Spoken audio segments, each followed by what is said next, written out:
श्रुतिस्मृतिपुराणानामालयं करुणालयं नमामि भगवत्पादं शङ्करं लोकशङ्करं शङ्करं शङ्कराचार्यं केशवं बादरायणं सूत्रभाष्यकृतौ वन्दे भगवन्तौ पुनः पुनः भारतीकरुणापात्रं भारतीपदभूषणं भारतीपदमारूढं भारतीतीर्थमाश्रये विद्याविनयसम्पन्नं वीतरागं विवेकिनं वन्दे वेदान्ततत्त्वज्ञं विधुशेखरभारतीं परमं क्लिष्टवेदान्तं परया श्लक्ष्णया गिरा यो बोधयति तं वन्दे परमानन्दभारतीं। ಜಿಜ್ಞಾಸುಗಳೇ, ಹೆಚ್ಚು ಕಡಿಮೆ 15 ದಿವಸಗಳ ನಂತರ ನಾವು ಮತ್ತೆ ಸೇರ್ತಾ ಇದ್ದೀವಿ. ವಿಷಯದಿಂದ ಸ್ವಲ್ಪ ಸಂಸಾರದ ವ್ಯಸ್ತತೆಯಲ್ಲಿ ನಾವು ವಿಷಯವನ್ನ ಮರೆತಿರಬಹುದು ಅಥವಾ ಸ್ವಲ್ಪ ದೂರ ಹೋಗಿರಬಹುದು ವಿಷಯದಿಂದ. ಆ ಕಾರಣಕ್ಕಾಗಿ ಸ್ವಲ್ಪ ಸಿಂಹಾವಲೋಕನ ಕ್ರಮ ಅಂದ್ರೆ ರಿವಿಷನ್, ಫಾಸ್ಟ್ ಆಗಿ ರಿವಿಷನ್ ದೃಷ್ಟಿಯಿಂದ ನೋಡೋದು ಅಂತಾದ್ರೆ, ಈಗ ನಿಮ್ಮ ಹತ್ರ ಪುಸ್ತಕ ಇದ್ರೆ ಆ ಪುಸ್ತಕದಲ್ಲಿ 11.7 ಸಬ್ ಟಾಪಿಕ್ ನಂತರದಲ್ಲಿ ಒಂದು ಟೇಬಲ್ ಕೊಟ್ಟಿದ್ದಾರೆ. ಆ ಟೇಬಲ್ ಅನ್ನ ನೀವು ನೋಡಿದ್ರೆ ಬಹಳ ಬೇಗ ನೀವು ರಿವಿಷನ್ ಮಾಡಬಹುದು. ಈ ತರ ಟೇಬಲ್ ಇದೆ, ಕಾಣಿಸ್ತಾ ಇದೆ ನಿಮ್ಗೆ? ಯಾವ ಪೇಜ್ ಗುರುಗಳು? ಪೇಜ್ ನಂಬರ್ ಅದ ಪುಸ್ತಕ, ಪೇಜ್ ನಂಬರ್ ಚೇಂಜ್ ಆಗ್ತಾವ. ನೀವು ಟಾಪಿಕ್ ವೈಸ್ 11ನೇ ಮೇನ್ ಚಾಪ್ಟರ್ 7ನೇದು ಸಬ್ ಟಾಪಿಕ್ 11.7 ಅದು ಮುಗಿದ್ಮೇಲೆ ಈ ಟೇಬಲ್ ಇರ್ತದೆ.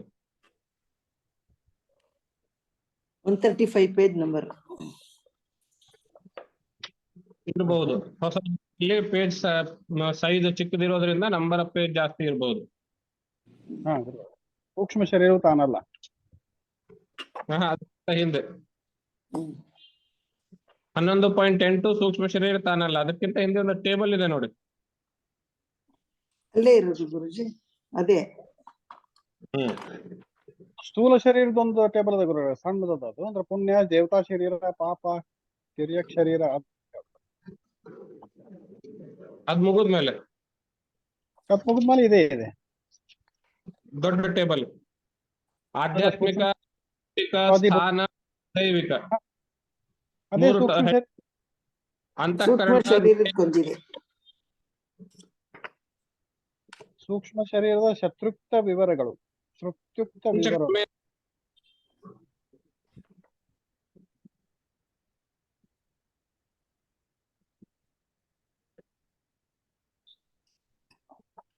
ಹನ್ನೊಂದನೇ ಚಾಪ್ಟರ್ ಅಲ್ಲಿ 11.7 ಗುರುಗಳು ಕರೆಕ್ಟ್. 11.7.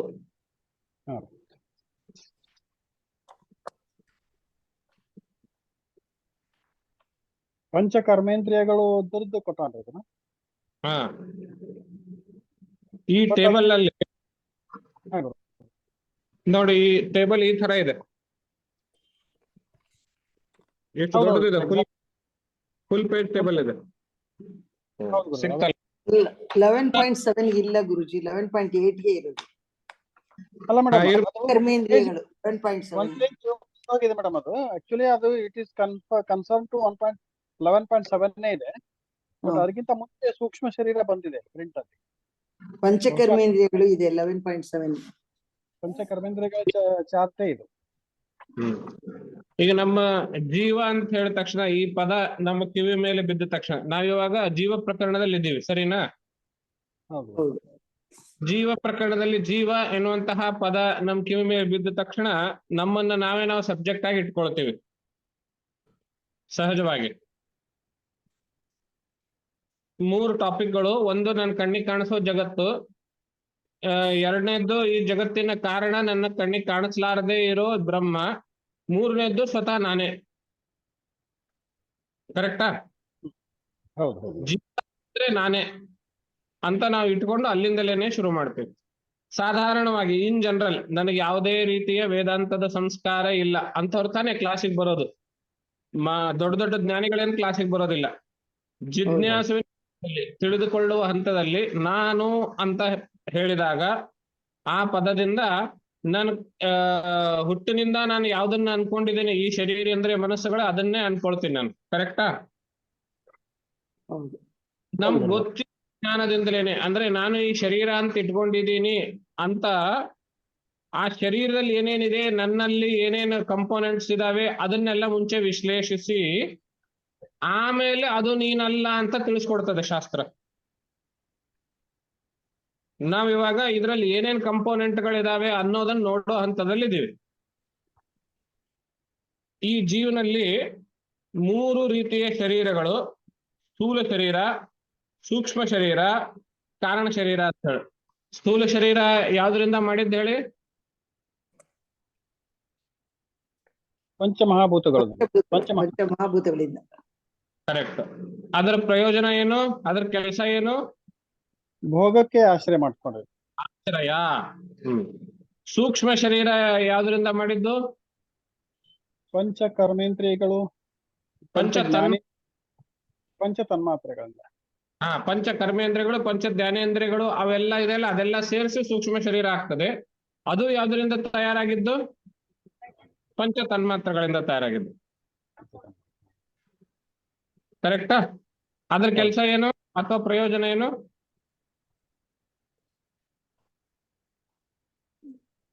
ಇದು ಭೋಗಕ್ಕೆ ಸಾಧನ.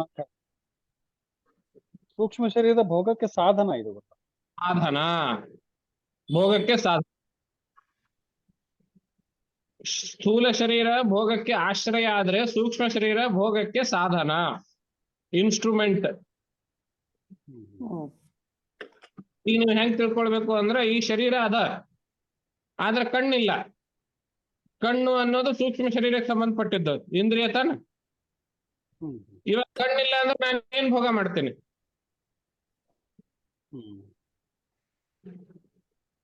ಕರೆಕ್ಟಾ? ಹೌದು,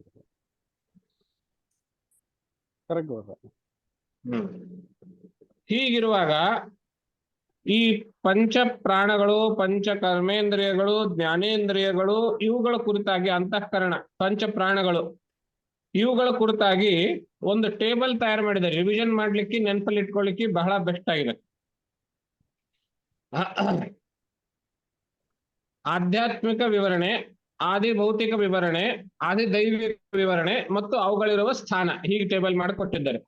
ನಾವು ಅಂತಃಕರಣ ಅಂತ ಪದ ಹೇಳ್ತೀವಲ್ಲ, ಆ ಅಂತಃಕರಣದಲ್ಲಿ 4 ಕಂಪೋನೆಂಟ್ಗಳು, 4ರಿಂದ ಕೂಡಿದೆ. ಮನಸ್ಸು, ಚಿತ್ತ, ಬುದ್ಧಿ, ಅಹಂಕಾರ, ಅಥವಾ ಮನಸ್ಸು, ಬುದ್ಧಿ, ಚಿತ್ತ, ಅಹಂಕಾರ. ಇವುಗಳ ಆಧ್ಯಾತ್ಮಿಕವಾಗಿ ಇವುಗಳ ಹೆಸರು ಹೀಗೆ: ಮನಸ್ಸು, ಬುದ್ಧಿ, ಚಿತ್ತ, ಅಹಂಕಾರ. ಆಧ್ಯಾತ್ಮಿಕ ಅಂದ್ರೆ ಒಳಗಡೆ ಇರ್ತದೆ, ಆದ್ರಿಂದ ಆಧ್ಯಾತ್ಮಿಕ. ಆದಿ ಭೌತಿಕವಾಗಿ ಏನ್ ಕೆಲಸ ಮಾಡ್ತವೆ? ಮನಸ್ಸು ಸಂಕಲ್ಪ ವಿಕಲ್ಪಗಳನ್ನ ಪಡ್ಕೊಳ್ತದೆ. ನಂಗದು ಬೇಕು, ಅದನ್ನ ಅದಿಲ್ಲ ಅಂದ್ರೆ ಇನ್ನೊಂದು, ಅದ್ರ ನೆಕ್ಸ್ಟ್ ಇದು, ಹೀಗೆಲ್ಲ ಕಾಮನೆಗಳು ಅದನ್ನ ಪ್ರಯಾರಿಟೈಸ್ ಮಾಡೋದು, ಅದ್ರ ಬದ್ಲಿ ಇದು, ಇದ್ರ ಬದ್ಲಿ ಅದು, ಈ ತರ ಎಲ್ಲ ಮಾಡೋದು ವಿಕಲ್ಪ. ಇವುಗಳನ್ನು ಮಾಡ್ಕೊಳ್ಳೋದು.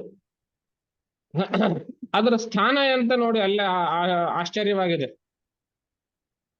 ಎಲ್ಲಿ ಕೊಟ್ಟಿದ್ದಾರೆ ಸ್ಥಾನ ಅದರದ್ದು? ಗಂಟಲು. ಮನಸ್ಸಿನ ಸ್ಥಾನ ಗಂಟಲು ಅಂತ ಕೊಟ್ಟಿದ್ದಾರೆ. ಹೆಂಗ್ ತಪ್ಪದನ್ರಿ ಅದು? ಸರ್ಪ್ರೈಸಿಂಗ್ ಅಲ್ಲ? ಹೌದೌದ್ರಿ. ಹೌದು ಗುರುಜಿ. ಎಲ್ಲಿರಬಹುದು ಮನಸ್ಸಿನ ಸ್ಥಾನ? ನಾವು ಬುದ್ಧಿ, ತಲೆ. ಹಾರ್ಟ್. ಕೆಲವು ಇಂಗ್ಲಿಷ್ ನಲ್ಲಿ ಮೈಂಡ್ ಅಂದಾಗ ಇಲ್ಲಿ ಹೇಳ್ತಾರೆ, ತಲೆನಲ್ಲಿ ಹೇಳ್ತಾರೆ. ನಾವು ಹೃದಯದಲ್ಲಿ ಹೇಳ್ತೇವೆ. ಆದ್ರೆ ಶಾಸ್ತ್ರ ಹೇಳ್ತದೆ ಅದರ ಸ್ಥಾನ ಇದು ಗಂಟಲು ಅಂತ ಹೇಳ್ತದೆ. ಇದು ಇಲ್ಲಿ ಖರೆ ಮನಸ್ಸು ಚಂಚಲ ಅನ್ಕೊಂಡು ಪ್ರತಿ ಕ್ಷಣನೂ ಓಲಾಡ್ತಿರ್ತದ ಅಂತ ಹೇಳ್ತಾರಲ್ರಿ. ಹೆಂಗ್ ಸಾಧ್ಯ ಅದಕ್ಕೆ ಸ್ಥಾನ ಆಗುತ್ತೆ?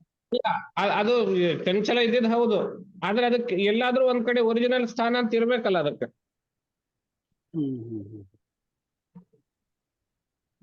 ಸ್ವಂತ ಮನೆ. ಅದರ ಸ್ಥಾನ ಗಂಟ್ಲು. ಅಂದ್ರೆ ಇಲ್ಲಿಂದ ಒಳಗಡೆ, ಇಲ್ಲಿಂದ ಒಳಗಡೆ, ಈ ಮಧ್ಯದಲ್ಲಿ ಬರ್ತದೆ. ಯೋಗ ಶಾಸ್ತ್ರದಲ್ಲಿ ನಾಡಿಗಳು ಹೇಳ್ತಾರಲ್ಲ, ಚಕ್ರಗಳು. ಹೌದ್ರಿ. ಆ ಚಕ್ರದಲ್ಲಿ ಇಲ್ಲಿ ಕುತ್ತಿಗೆನಲ್ಲಿ ಒಂದ್ ಏನ್ ಚಕ್ರ ಇರ್ತದಲ್ಲ, ಅದು ಮನಸ್ಸನ್ನ ಹಿಡಿದಿಟ್ಕೊಳ್ತದೆ ಅಂತ. ನನಗೆ ಯೋಗಶಾಸ್ತ್ರದಲ್ಲಿ ಅಷ್ಟು ಎಕ್ಸ್ಪರ್ಟೀಸ್ ಇಲ್ಲ, ನಾನು ಹೆಚ್ಚು ವಿವರಣೆ ಕೊಡ್ಲಾರ. ಗುರುಗಳಿಗೆ ವಿಶುದ್ಧಿ ಚಕ್ರನ ಇಲ್ಲಿ ಇರ್ತದ ನೋಡಿ, ಇಲ್ಲಿ ಕುತ್ತಿಗೆಯಲ್ಲಿ ತೋರಿಸ್ತಾರಲ್ಲ, ವಿಶುದ್ಧಿನೇ ಇರ್ಬೇಕು. ವಿಶುದ್ಧಿ ಚಕ್ರ ಅಂತ ಹೇಳ್ತಾರೆ. ಆಕಾಶ ತತ್ವ ಇದ್ ಮಾಡುತ್ತದ್ದು. ಕರೆಕ್ಟ್, ವಿಶುದ್ಧಿ ಚಕ್ರನೇ ಇರ್ಬೋದು.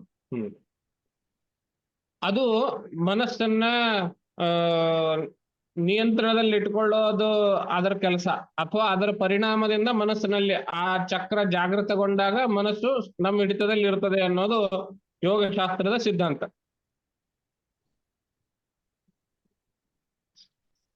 ಈಗ ಆದಿ ದೈವಿಕ ಅಂತ ಹೇಳಿದ್ರೆ, ನಾನು ಇವಾಗ್ಲೇ ಹೇಳಿದೆ, ಶರೀರತ್ರಯ ಪರಿಚಯ ಮಾಡುವಾಗ ಈ ಇಂದ್ರಿಯಗಳು ಅಂತ ಹೇಳಿದಾಗ ಈ ಕಣ್ಣಿಗೆ ಕಾಣಿಸೋದು ಇದು ಇಂದ್ರಿಯ ಅಲ್ಲ, ಇದ್ರ ಒಳಗಡೆ ಹಿಡಿಯುವ ಸಾಮರ್ಥ್ಯ ಏನಿಲ್ಲ ಅದು ಇಂದ್ರಿಯ. ಇದು ಪಾಣಿ ಅಂತ, ಈ ಕೈ ನೋಡಿ ಪಾಣಿ ಅಂತಲ್ಲ, ಈ ಕೈಯಲ್ಲಿ ಹಿಡಿಯುವ ಸಾಮರ್ಥ್ಯ ಏನಿದೆ ಅದು ಪಾಣಿ ಅಂತ.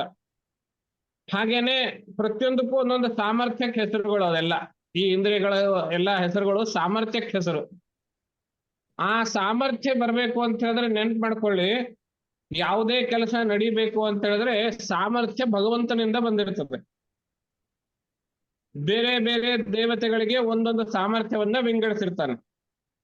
ನಮ್ಮ ಶರೀರದಲ್ಲಿ ಮನಸ್ಸಿನ ಆದಿದೈವಿಕ ಅಂದ್ರೆ ಮನಸ್ಸನ್ನ ನೋಡ್ಕೊಳ್ಳುವ, ಮನಸ್ಸನ್ನ ಪ್ರಭಾವ ಬೀರುವ ಅಥವಾ ಮನಸ್ಸಿನ ದೈವ ಯಾವುದು ಅಂದ್ರೆ ಚಂದ್ರ. ಜ್ಯೋತಿಷ್ಯದಲ್ಲಿ ಸ್ವಲ್ಪ ತಿಳುವಳಿಕೆ ಇರೋರು ಜ್ಯೋತಿಷಾಸ್ತ್ರ ಓದಿರ್ಲೇಬೇಕು ಅಂತೇನಲ್ಲ, ಮೇಲಿನ ಮೇಲೆ ಜ್ಯೋತಿಷಿಗಳ ಹತ್ರ ಹೋಗಿ ಕುಂಡಲಿ ತಗೊಂಡು ಹೋಗ್ತಿರ್ತಾರಲ್ಲ, ಅವರು ಕೂಡ ಒಂದು ಮಾತು ಬಾಯ್ಪಾಠ ಮಾಡಿರ್ತಾರೆ, ಚಂದ್ರ ಮನೋಕಾರಕ, ಚಂದ್ರ ಮನೋಕಾರಕ ಅಂತ ಹೇಳ್ತಾರೆ. ಯಾಕೆ ಹೇಳ್ತಾರೆ ಅಂತ ಹೇಳಿದ್ರೆ, ಚಂದ್ರದ ಮನಸ್ಸಿನ ಆದಿದೈವಿಕ ಸ್ವರೂಪ ಚಂದ್ರ. ಗುರುಗಳು ಚಂದ್ರಮ ಮನಸ್ಸೋ ಜಾತಃ ಅಂತಾನೆ ಬರುತ್ತಲ್ಲ ಇದ್ರಲ್ಲಿ ಸೂಕ್ತದಲ್ಲಿ. ಅಂದ್ರೆ ನಾವು ಮನಸ್ಸನ್ನ ನಿಗ್ರಹದಲ್ಲಿ ಇಟ್ಕೋಬೇಕಂದ್ರೆ ಗುರುಗಳೇ, ಹಾ, ಮನಸ್ಸನ್ನ ನಾವು ನಿಗ್ರಹಿಸ್ಕೋಬೇಕಂದ್ರೆ ನಾವು ಚಂದ್ರನನ್ನ ಇದನ್ ಮಾಡ್ಬೇಕಾ? ಚಂದ್ರನ ನಾವು ಆರಾಧಿಸ್ಬೇಕು, ಚಂದ್ರನ ಉಪಾಸನೆ ಮಾಡ್ಕೊಳ್ಬಹುದು ಮನೋನಿಗ್ರಹಕ್ಕಾಗಿ. ಚಂದ್ರನೇ ಕಂಟ್ರೋಲ್ ಅಲ್ಲಿ ಇಟ್ಕೊಂಡಿರ್ತಾನೆ ನಮ್ಮ ಮನಸ್ಸನ್ನ. ಹಾಗೆ ಇವಾಗ ಬುದ್ಧಿ ಕೆಲಸ ಏನು ಅಂತ ಹೇಳಿದ್ರೆ ಸಂಕಲ್ಪಗಳ ಬಗ್ಗೆ ನಿಶ್ಚಯಿಸುವುದು. ಮನಸ್ಸು ಒಂದ್ ರೀತಿ ಫಿಕಲ್ ಆಗಿದ್ರೆ ಬುದ್ಧಿ ಡೆಫಿನೆಟ್ ಇರ್ತದೆ. ಸಂಕಲ್ಪ ವಿಕಲ್ಪಾತ್ಮಕಂ ಮನಃ ಅಂತ ಹೇಳಿದ್ರೆ ನಿಶ್ಚಯಾತ್ಮಿಕ ಬುದ್ಧಿ ಅಂತ ಹೇಳ್ತಾರೆ. ಇವಾಗ ನಾವು ಕೆಲಸದಲ್ಲಿ ತೊಡಗಬೇಕು ಅಂತ ಹೇಳಿದ್ರೆ ಏನೋ ಒಂದು ಡಿಸೈಡ್ ಮಾಡ್ಬೇಕು ಮುಂಚೆ, ಆಮೇಲೆನೆ ತೊಡಗ್ಲಿಕ್ಕೆ ಆಗೋದು. ಗೊಂದಲ ಇಟ್ಕೊಂಡು ಮುಂದೆ ಹೋಗ್ಲಿಕ್ಕೆ ಆಗೋದಿಲ್ಲ, ಹೌದಾ? ಅದು ಅಂತಃಕರಣದ ಎರಡನೇ ಕಂಪೋನೆಂಟ್ ಬುದ್ಧಿ.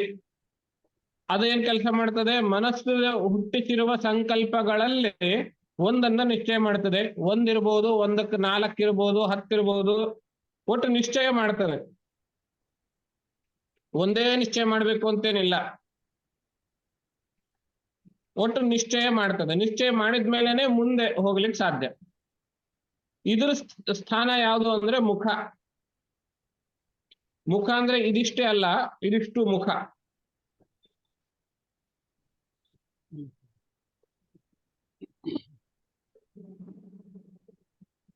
ನೀವು ಗಮನಿಸಬಹುದು, ಒಂದು ತಾಳೆ ಹಾಕಿ ನೋಡೋದಕ್ಕೆ ತುಂಬಾ ದೊಡ್ಡ ಬುದ್ಧಿವಂತರು ಅಂತ ನಾವು ಜಗತ್ತಿನಲ್ಲಿ ಕನ್ಸಿಡರ್ ಮಾಡ್ತೀವಿ. ಅವರು ಸರಿಯಾಗಿ ಬಾಚ್ಕೊಳ್ಳದೆ ಇದ್ರು, ಡೈಲಿ ಶೇವ್ ಮಾಡದೇ ಇದ್ರು, ಟ್ರಿಮ್ ಆಗಿ ಇಲ್ಲದೆ ಇದ್ರೂನುವೆ ಅವ್ರ ಮುಖದ ಮೇಲೆ ಒಂದು ವಿಶೇಷವಾದ ಕಳೆ ನಿಮ್ಗೆ ಕಾಣಿಸ್ತದೆ. ಸರಿನಾ? ಹೌದು. ಯಾರೇ ಇರ್ಲಿ,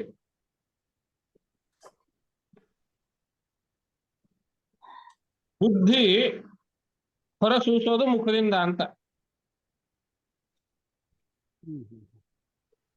ಅದರ ಆದಿದೈವಿಕ ಸ್ವರೂಪ ಬ್ರಹ್ಮ. ಇಲ್ಲಿ ಬ್ರಹ್ಮ ಅಂತ ಹೇಳಿದಾಗ ಚತುರ್ಮುಖ ಬ್ರಹ್ಮ. ಉಪನಿಷತ್ತಿನಲ್ಲಿ ನಾವು ಆತ್ಮವನ್ನು ಕುರಿತು ಯಾವುದು ಬ್ರಹ್ಮ ಅಂತ ಹೇಳ್ತೀವಿ, ಅದು ನಪುಂಸಕಲಿಂಗದ ಬ್ರಹ್ಮ ಅದಲ್ಲ. ಇಲ್ಲಿ ಪುಲ್ಲಿಂಗದ ಚತುರ್ಮುಖ ಬ್ರಹ್ಮ. 4 ಮುಖ, ಉದ್ದನೆ ಬಿಳೆಗಡ್ಡ ಅದೆಲ್ಲ. ಅವನನ್ನು ನೋಡಿದ ತಕ್ಷಣ ಬುದ್ಧಿ ಆದಿದೈವ ಅಂತ ಯಾರು ಒಪ್ತಾರೆ ಇದು ಕರೆಕ್ಟಾ? ಅವನು ಓದಿನೇ ಇಷ್ಟೊಂದು ಉದ್ದ ಗಡ್ಡ ಬಂದಿದೆ ಅಂತ ಎಲ್ಲ ನಾವು ಹೇಳ್ಬಹುದು. ಎಲ್ರಿಗೂ 1 ತಲೆ ಇದ್ರೆ ಅವನಿಗೆ 4 ತಲೆ ಅಂತ, ಅಷ್ಟು ಬುದ್ಧಿ ಅಂತ.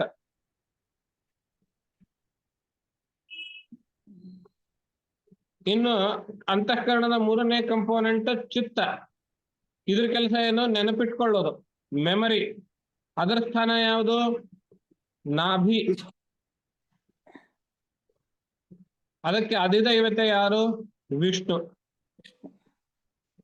ಇವಾಗ ನೆನಪಿಗೆ ಸರಿಯಾಗಿ ಉಳಿತಿಲ್ಲ, ನೆನಪಿಗೆ ಬರ್ತಿಲ್ಲ ಅಂತ ಹೇಳಿದ್ರೆ ವಿಷ್ಣು ಆ ಸ್ಥಾನದಿಂದ ಹೋಗಿದಾನೆ ಅಂತ ಅರ್ಥ.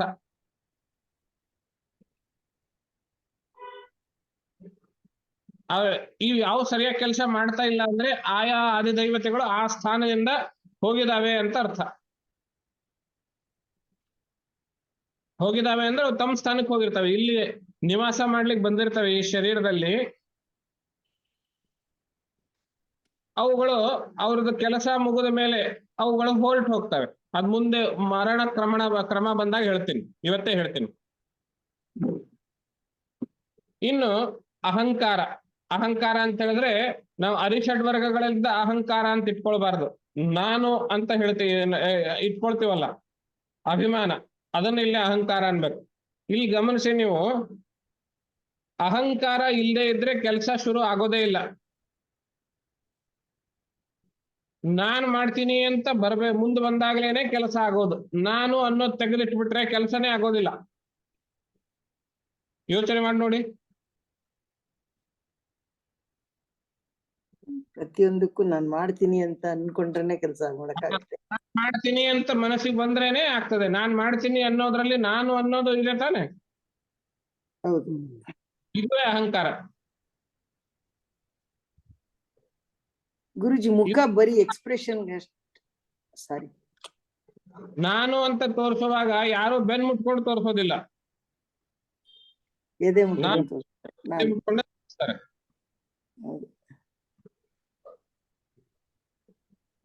ಇದರ ಅಧಿದೈವಿಕ ರುದ್ರ.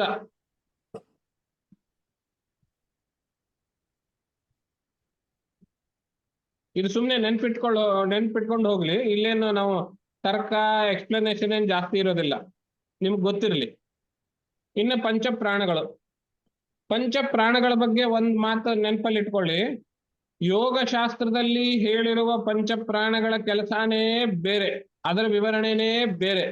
ವೇದಾಂತದಲ್ಲಿ ಅಥವಾ ಉಪನಿಷತ್ತುಗಳಲ್ಲಿ ಹೇಳಿರುವ ಪಂಚಪ್ರಾಣಗಳ ಕೆಲಸ, ಸ್ಥಾನ, ಉದ್ದೇಶ ಬೇರೆ. ಯಾವುದೇ ನೀವು ವೇದಾಂತ ಪ್ರವಚನಕಾರರಾಗ್ಲಿ ಉಪನ್ಯಾಸಕಾರರಾಗ್ಲಿ ಪಂಚಪ್ರಾಣಗಳು ಅಂತ ಬಂದಾಗ ಹೃದಯ ಪ್ರಾಣೋ ಗುದಯ ಪಾನೋ ಅದಾನೋ ಅನಾಭಿ ಸಂಸ್ಥಿತ ಅಂತೆಲ್ಲ ಹೇಳ್ಬಿಡ್ತಾರೆ. ಅದು ಯೋಗಶಾಸ್ತ್ರದ ವಿವರಣೆ. ಇದಕ್ಕೂ ವೇದಾಂತಕ್ಕೂ ಯೋಗಶಾಸ್ತ್ರಕ್ಕೂ ವ್ಯತ್ಯಾಸ ಇದೆ. ವೇದಾಂತ ಶಾಸ್ತ್ರದಲ್ಲಿ ಉಪನಿಷತ್ತುಗಳಲ್ಲಿ ಪಂಚಪ್ರಾಣಗಳನ್ನ ಹೇಗೆ ವರ್ಣನೆ ಮಾಡಿದ್ದಾರೆ ಅನ್ನೋದು ಇಲ್ಲಿ ನೋಡಿ. ಈಗ ನೀವು ಸ್ವಲ್ಪ ಯೋಗ ಗೊತ್ತಿರೋರು ಹೃದಯ ಪ್ರಾಣೋ ಅಂದ್ರೆ ಪ್ರಾಣ ಅನ್ನೋ ವಾಯು ಎಲ್ಲಿರ್ತದೆ? ಹೃದಯದಲ್ಲಿ ಅಂತ ಅವ್ರು ಹೇಳ್ತಾರೆ ಯೋಗಶಾಸ್ತ್ರದಲ್ಲಿ. ಆಯುರ್ವೇದದವರು ಹಾಗೆ ಹೇಳೋದು. ಆದ್ರೆ ವೇದಾಂತ ಏನ್ ಹೇಳ್ತದೆ? ಪ್ರಾಣವಾಯು ಮುಖದಲ್ಲಿ ಇರ್ತದೆ ಅಂತ ಹೇಳ್ತಾರೆ. ಇದ್ರ ಕೆಲಸ ಏನು? ನಿಶ್ವಾಸ, ಉಸಿರು ಬಿಡೋದು. ಉಸಿರು ಬಿಡೋದು ಇದ್ರ ಕೆಲಸ. ಉಚ್ಛ್ವಾಸ, ತಗೊಳ್ಳೋದು. ಇದು ಪ್ರಾಣವಾಯುವಿನ ಅಧಿದೈವಿಕ ಆದಿತ್ಯ ಅಂದ್ರೆ ಸೂರ್ಯ. ಸೂರ್ಯನ ಇನ್ನೊಂದು ರೂಪ ಆದಿತ್ಯ. ಹಾಗೆ ನೋಡಿದ್ರೆ ಆದಿತ್ಯ ಅನ್ನೋ ದೇವತೆ ಸೂರ್ಯ ಅನ್ನೋ ರೂಪದಲ್ಲಿ ನಮ್ಗೆ ಕಾಣಿಸ್ಕೊಳ್ತಾನೆ. ಹೀಗೆ ನೆನ್ಪಿಟ್ಕೊಳ್ಬಹುದು.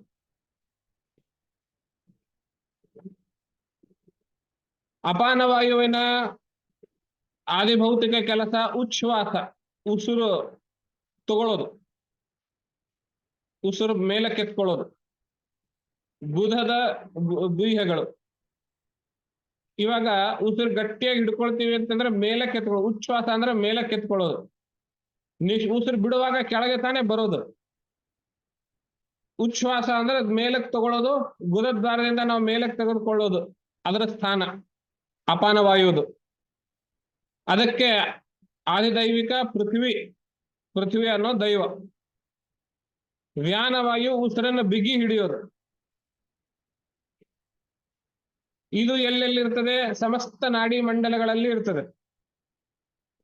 72,108 ಅಥವಾ 101 ನಾಡಿಗಳು ಅಂತ ಹೇಳ್ತಾರೆ.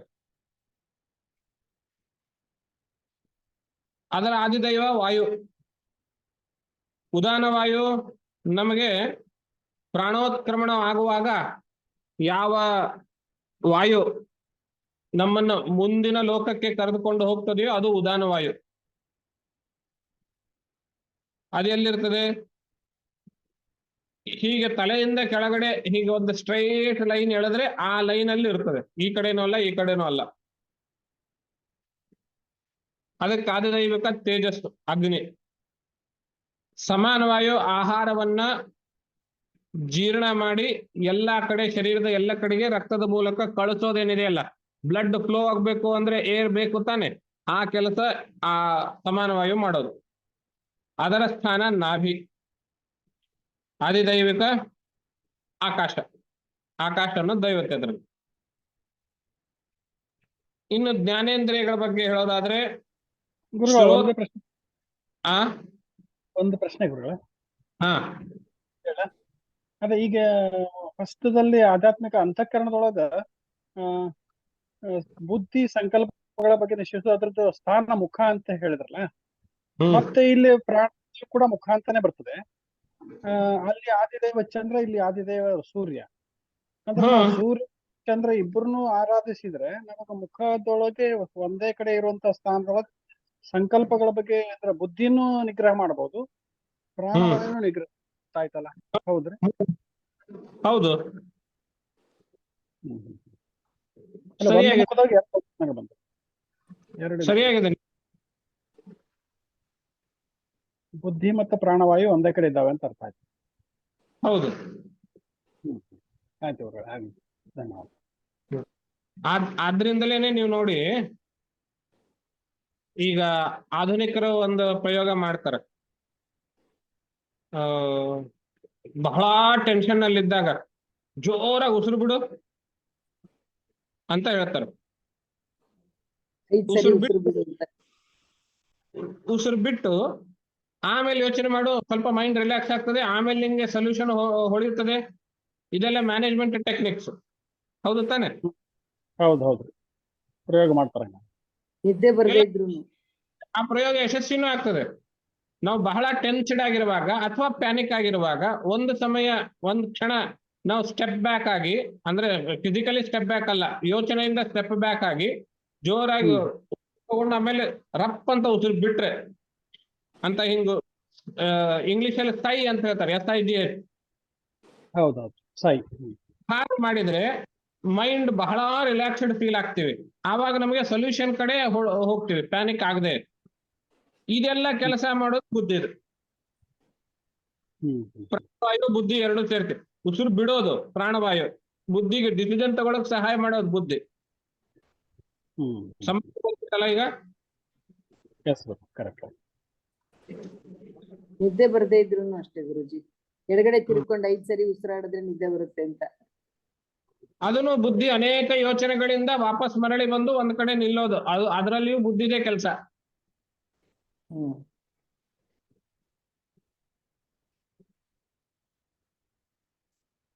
ರಾಮಕೃಷ್ಣ ಆಶ್ರಮದವ್ರದ್ದು ರಾಜಯೋಗ ಅಂತ ಒಂದು ಪುಸ್ತಕ ಇದೆ, ಮೈಸೂರಿನ ರಾಮಕೃಷ್ಣ ಆಶ್ರಮದವ್ರದ್ದು. ಹೌದು. ಆ ಪುಸ್ತಕನ ನಾವು ಪರ್ಸನಾಲಿಟಿ ಡೆವಲಪ್ಮೆಂಟ್ಗೋಸ್ಕರ, ರಿಲೇಶನ್ಶಿಪ್ ಪ್ರಾಬ್ಲಮ್ಸ್ಗೋಸ್ಕರ, ಕಾನ್ಸಂಟ್ರೇಷನ್ಗೋಸ್ಕರ, ಚೈಲ್ಡ್ ಬಿಹೇವಿಯರ್ ಟ್ರೀಟ್ಮೆಂಟ್ಗೋಸ್ಕರ ಆ ಪುಸ್ತಕವನ್ನ ನಾವು ಬಹಳ ಅನ್ವಯ ಮಾಡ್ಕೊಳ್ಬಹುದು. ಹೌದು ಗುರು, ಇದು ಬಹಳ ಉಪಯುಕ್ತ ಬುಕ್ ಅದ ಗುರುಗಳು. ಇದೆ, ನಾವು ಓದೇನಿ. ಇದರ ಆಧಾರದ ಮೇಲೆನೆ ಇದೆ ಆ ಪುಸ್ತಕ. ಹೌದು, ವಿವೇಕಾನಂದ್ರ ಬರ್ದದ್ದು. ವಿವೇಕಾನಂದರದೇ ಪುಸ್ತಕ ಅದು. ಬಹಳ ಚೆನ್ನಾಗಿದೆ ಗುರುಗಳ, ಭಯಂಕರ ಮೈಂಡ್ ಓಪನಿಂಗ್ ಇದೆ. ಅದನ್ನು ನಾವು ಅನ್ವಯ ಮಾಡ್ಕೊಂಡು ಹೋದ್ರೆ ನನ್ನ ಅಭಿಪ್ರಾಯದ ಪ್ರಕಾರ 6ನೇ ಕ್ಲಾಸಿಂದ ಅದನ್ನ ಸಿಲೆಬಸ್ ಆಗಿ ಇಂಟ್ರೊಡ್ಯೂಸ್ ಮಾಡ್ಬೇಕು. ಬಹಳ ಶಾರ್ಪ್ ಆಗ್ತಾರೆ ಮಕ್ಕಳು. IIT ನಲ್ಲಿ ಹೋಗೋರು ಮಾತ್ರ ಶಾರ್ಪು ಅಂತೇನಿಲ್ಲ.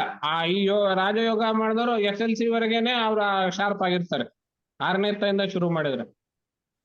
ಕನ್ನಡ ಸಬ್ಜೆಕ್ಟ್ ಸೆಕೆಂಡ್ ಪೇಪರ್ ಇಟ್ರೆ ಅದೇ ಆರಾಮಾಗಿರುತ್ತೆ.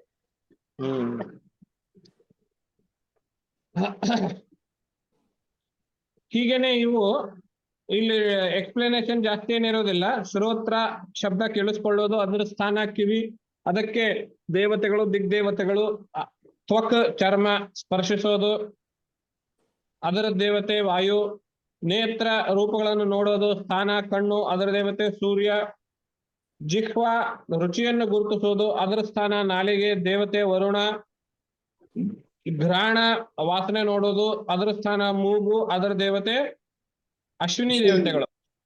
ಹಾಗೆ ಕರ್ಮೇಂದ್ರಿಯಗಳ ಬಗ್ಗೆ ನೋಡಿದಾಗ ವಾಕ್ ಮಾತನಾಡೋದು, ಅದರ ಸ್ಥಾನ ಎದೆ, ಕಂಠ, ಮುಖ, ಇಲ್ಲಿಂದ ಶುರುವಾಗಿ ಇಲ್ಲಿಂದ ಬಂದು ಇಲ್ಲಿಂದ ಹೊರಗಡೆ ಬರೋದು. ಅದರ ಆದಿದೈವತ ಅಗ್ನಿ, ಪಾಣಿ ಹಿಡಿದುಕೊಳ್ಳೋದು ಅಥವಾ ಕೊಡುವುದು, ತೆಗೆದುಕೊಳ್ಳೋದು, ಅದರ ಸ್ಥಾನ ಕೈಗಳು, ಈ ದೇವತೆ ಇಂದ್ರ. ಪಾದ ನಿಲ್ಲೋದು, ಓಡಾಡೋದು, ಅದರ ಸ್ಥಾನ ಕಾಲುಗಳು, ದೇವತೆ ಉಪೇಂದ್ರ ಅಂತ ಹೇಳಿ. ಪಾಯು ಮಲ ವಿಸರ್ಜನೆ, ಸ್ಥಾನ ಗುದದ್ವಾರ, ಅದರ ದೇವತೆ ಮೃತ್ಯು ಅಥವಾ ಯಮ. ಉಪಸ್ಥ ಮೂತ್ರ ವಿಸರ್ಜನೆ ಮತ್ತು ಜನನೇಂದ್ರಿಯ, ಸ್ಥಾನ ಶಿಷ್ಣ ಮತ್ತು ಅದರ ಆದಿದೈವತೆ ಪ್ರಜಾಪತಿ ಅಂತ ಹೇಳಿ. ಇಷ್ಟನ್ನ ನಾವು ನೋಡ್ಕೊಂಡ ಮೇಲೆ ಈಗ ನಾವು ಸ್ಥೂಲ ಶರೀರ ನೋಡಿದ್ವಿ, ಸೂಕ್ಷ್ಮ ಶರೀರ ನೋಡಿದ್ವಿ, ಕಾರಣ ಶರೀರ ಅಂತ ನೋಡಿದ್ವಿ. ಕಾರಣ ಶರೀರ ಅಂದ್ರೆ ಏನು ಹೇಳಿ?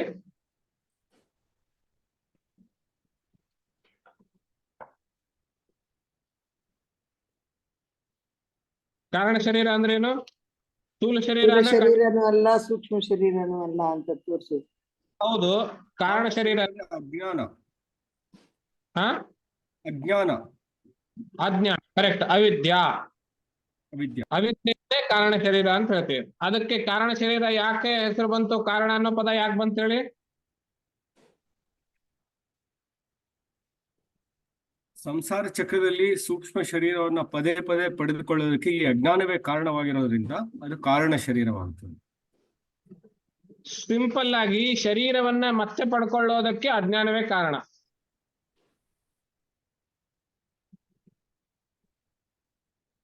ಈ ಶರೀರ ಪಡ್ಕೊಳ್ಳೋದಕ್ಕೆ ಅಜ್ಞಾನವೇ ಕಾರಣ. ಕರೆಕ್ಟಾ? ಹಾ ಗುರುಗಳ. ಆದ್ರಿಂದ ಅದಕ್ಕೆ ಕಾರಣ ಶರೀರ, ಅಜ್ಞಾನಕ್ಕೆ ಅವಿದ್ಯೆಗೆ ಕಾರಣ ಶರೀರ ಅಂತ ಹೆಸರು. ಅಜ್ಞಾನದಿಂದ ಕರ್ಮ, ಕರ್ಮದಿಂದ ಕಾಮನೆ ಅಂತ ಹೇಳಿದ್ರಿ. ಅಜ್ಞಾನದಿಂದ ಕಾಮ, ಕಾಮದಿಂದ ಕರ್ಮ, ಕರ್ಮದಿಂದ ಸಂಸಾರ ಅಥವಾ ಕರ್ಮದಿಂದ ಪುನಃ ಶರೀರ. ಅದ್ರ ಬಗ್ಗೆ ನಾನು ಪ್ರಾರಬ್ಧ, ಆಗಾಮಿ, ಸಂಚಿತ ಅಂತೆಲ್ಲ ಹೇಳಿದ್ದೆ, ನೆನಪಿದೆಯಾ? ಹೌದೌದು. ಹಾ, ಅದನ್ನೆಲ್ಲ ನೆನಪು ಮಾಡ್ಕೊಳ್ಳಿ. ಸೊ ಅದರದ್ದು ಮೂಲ ರೂಟ್ ಎಲ್ಲಿಗೆ ಹೋಗಿ ನಿಲ್ತದೆ? ಅವಿದ್ಯೆವರೆಗೆ ನಿಲ್ತದೆ. ಅವಿದ್ಯೆ ಅಂದ್ರೆ ಏನು? ಏನು ತಿಳಿಯದ್ದು. ಏನು ತಿಳಿಯೋದು ಅಲ್ಲ. ಈ ನಾನೇ ಶರೀರ, ದೇಹ ಬುದ್ಧಿ ಅಂತ, ನಾನೇ ದೇಹ ಬುದ್ಧಿ ಮನಸ್ಸು ಎಲ್ಲ ಅನ್ಕೊಂಡ್ರು, ಅದೇ ವಿದ್ಯೆ.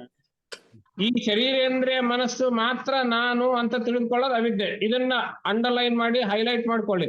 ಅವಿದ್ಯೆ ಅಂದ್ರೆ ಇನ್ ಜನರಲ್ ಆಗಿ ನಾವು ಏನು ಗೊತ್ತಿಲ್ಲ ಅನ್ನೋದು ಅವಿದ್ಯೆ ಅಂತ ಹೇಳ್ತೀವಲ್ಲ, ಅದಲ್ಲ. ಟೆಕ್ನಿಕಲಿ ಅಂದ್ರೆ ಪಾರಿಭಾಷಿಕ ಪದ ಅಂತ ಇರ್ತದಲ್ಲ, ಅವಿದ್ಯೆ ಅನ್ನೋದು ಒಂದು ಪಾರಿಭಾಷಿಕ ಪದ, ಟೆಕ್ನಿಕಲ್ ಟರ್ಮ್. ಆ ಪಾರಿಭಾಷಿಕ ಪದಕ್ಕೆ ಅದೇ ಶಾಸ್ತ್ರದಲ್ಲಿ ವಿಶಿಷ್ಟ ಅರ್ಥ ಇರ್ತದೆ. ವೇದಾಂತದಲ್ಲಿ ಅವಿದ್ಯಾ ಅಂದ್ರೆ ವಿಶಿಷ್ಟ ಅರ್ಥ ಏನು ಅಂತ ಕೇಳಿದ್ರೆ, ಈ ಶರೀರೇಂದ್ರಿಯ ಮನಸ್ಸುಗಳು ಮಾತ್ರ ನಾನು ಎಂದು ತಿಳಿದುಕೊಳ್ಳುವುದೇ ಅವಿದ್ಯೆ. ಶರೀರ ಬುದ್ಧಿ ಮನಸ್ಸು ಎಲ್ಲ ನಾನೇ ಅಂತ. ಮನಸ್ಸುಗಳು ನಾನಲ್ಲ, ಇದೆಲ್ಲಕ್ಕಿಂತ ಭಿನ್ನವಾಗಿರೋದು, ಇದೆಲ್ಲಕ್ಕಿಂತ ತೀರ ಒಳಗಡೆ ಇರೋದು ಅದು ನಾನು ಅಂತ ತಿಳಿದುಕೊಳ್ಳೋದು ವಿದ್ಯೆ. ಜ್ಞಾನ.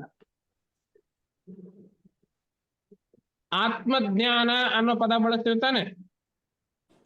ಹೌದು. ಆತ್ಮಜ್ಞಾನ ಅಂತ ಪದ ಬಳಸೋದು ಅಂದ್ರೆ ಇದೆಲ್ಲವನ್ನು ನಾನೇನ್ ತಿಳ್ಕೊಂಡಿದ್ದೆ, ತಪ್ಪು ತಿಳ್ಕೊಂಡಿದ್ದೆ, ಇದನ್ನ ಬಿಟ್ಬಿಟ್ಟು ಇದ್ರ ಒಳಗಡೆ ಇರೋದು ತಿಳ್ಕೊಳ್ಳೋದೇ ಆತ್ಮಜ್ಞಾನ. ಕರೆಕ್ಟಾ? ಹೌದು.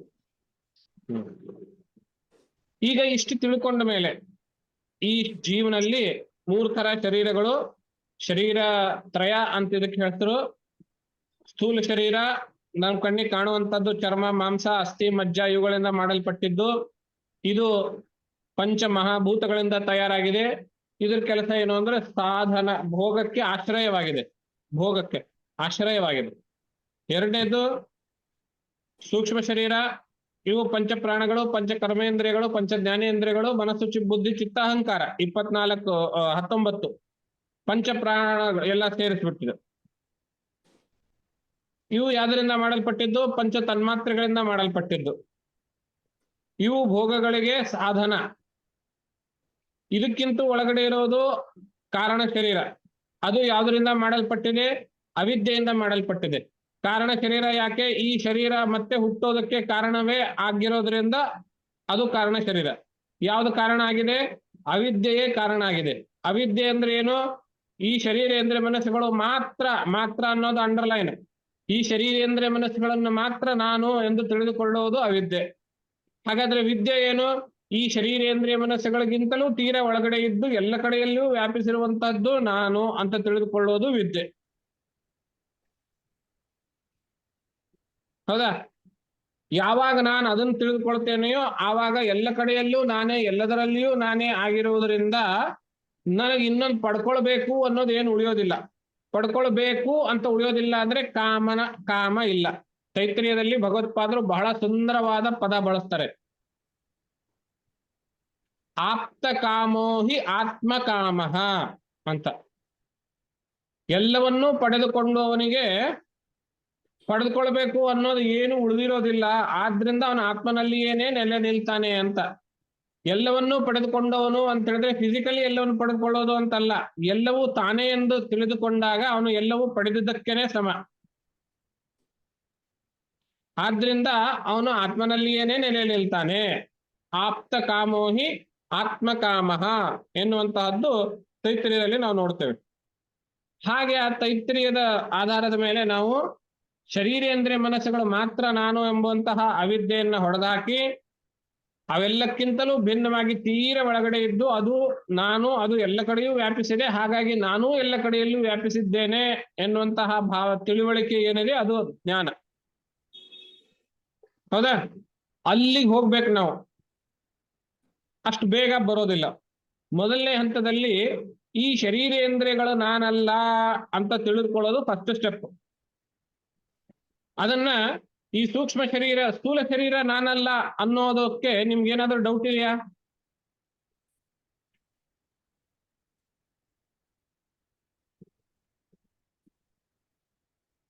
ಸ್ಥೂಲ ಶರೀರ ನಾನಲ್ಲ ಅನ್ನೋದಕ್ಕೆ ಏನಾದ್ರೂ ಡೌಟ್ ಇದೆಯಾ? ನಾನಲ್ಲ ಆ ಉಪನ್ಯಾಸದಿಂದ ಕೇಳ್ಕೊಂಡು ಬಂದಿದ್ದೀವಿ. ಆದ್ರಿಂದ ಅವ್ರು ಹೇಳಿದ್ ಸರಿನೇ ಇರ್ಬೇಕು. ಆದ್ರಿಂದ ಸ್ಥೂಲ ಶರೀರ ನಾನಲ್ಲ ಅಂತ ಹೇಳ್ತೀನಿ, ಹೀಗಲ್ಲ ನಾನು ಹೇಳ್ತಾ ಇರೋದು. ನೀವು ಕನ್ವಿನ್ಸ್ ಆಗಿದ್ದೀರಾ ಸ್ಥೂಲ ಶರೀರ ನಾನಲ್ಲ ಅನ್ನೋದಕ್ಕೆ? ಹೌದು ಅಲ್ಲ ಗುರುಗಳ, ಈಗ ಗೊತ್ತಾಗ್ತಾ ಇದೆ. ಹಾ, ಆಗಿದೀವಿ. ಈಗ ಗೊತ್ತಾಗ್ತಾ ಇದೆ ಗುರುಗಳ, ನಿಮ್ ಪಾಠದ ನಂತರ ನಮ್ಗೆ ಗೊತ್ತಾಗ್ತಾ ಇದೆ. ಕ್ಲಾಸಿಗೆ ಸೇರಿದ್ಮೇಲೆ ಅದ್ ಬಂದಿದೆ.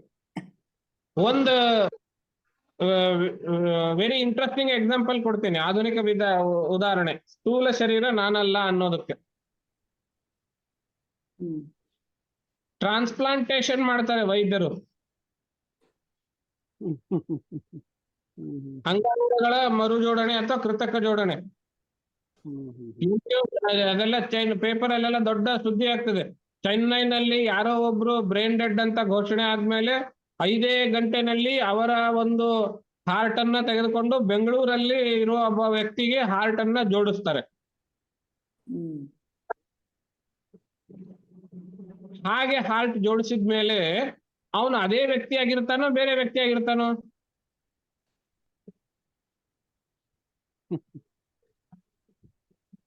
ಹಾರ್ಟ್ ಯಾರ್ದು ಆ ವ್ಯಕ್ತಿ ಆಗ್ತಾನೆ ಅನ್ಕೋತೀನಿ ನಾನು. ಟ್ರಾನ್ಸ್ಪ್ಲಾಂಟ್ ಆದ್ಮೇಲೆ ಅವನೇನು ವ್ಯಕ್ತಿ ಬದಲಾವಣೆ ಆಗ್ತಾನೇನು? ಇಲ್ಲ. ವ್ಯಕ್ತಿ ಬದಲಾವಣೆ ಆಗಲ್ಲ, ಆದ್ರೆ ಮನ್ಸ್ ಬದಲಾಗ್ಬೋದು. ಚಮತ್ಕಾರಗಳಲ್ಲಿ ನೋಡಿದ್ರೆ ಅಮೆರಿಕದಲ್ಲಿ ಒಂದು ಆಪರೇಷನ್ ಆಯ್ತಂತೆ, ಒಂದು 12-13 ಮಗುವಿಗೆ 72 ಅಂಗಾಂಗಗಳು ಅವನಿಗೆ ಬದಲಾಯಿಸಿದ್ದಾರೆ, ಟ್ರಾನ್ಸ್ಪ್ಲಾಂಟ್ ಮಾಡಿದ್ದಾರೆ.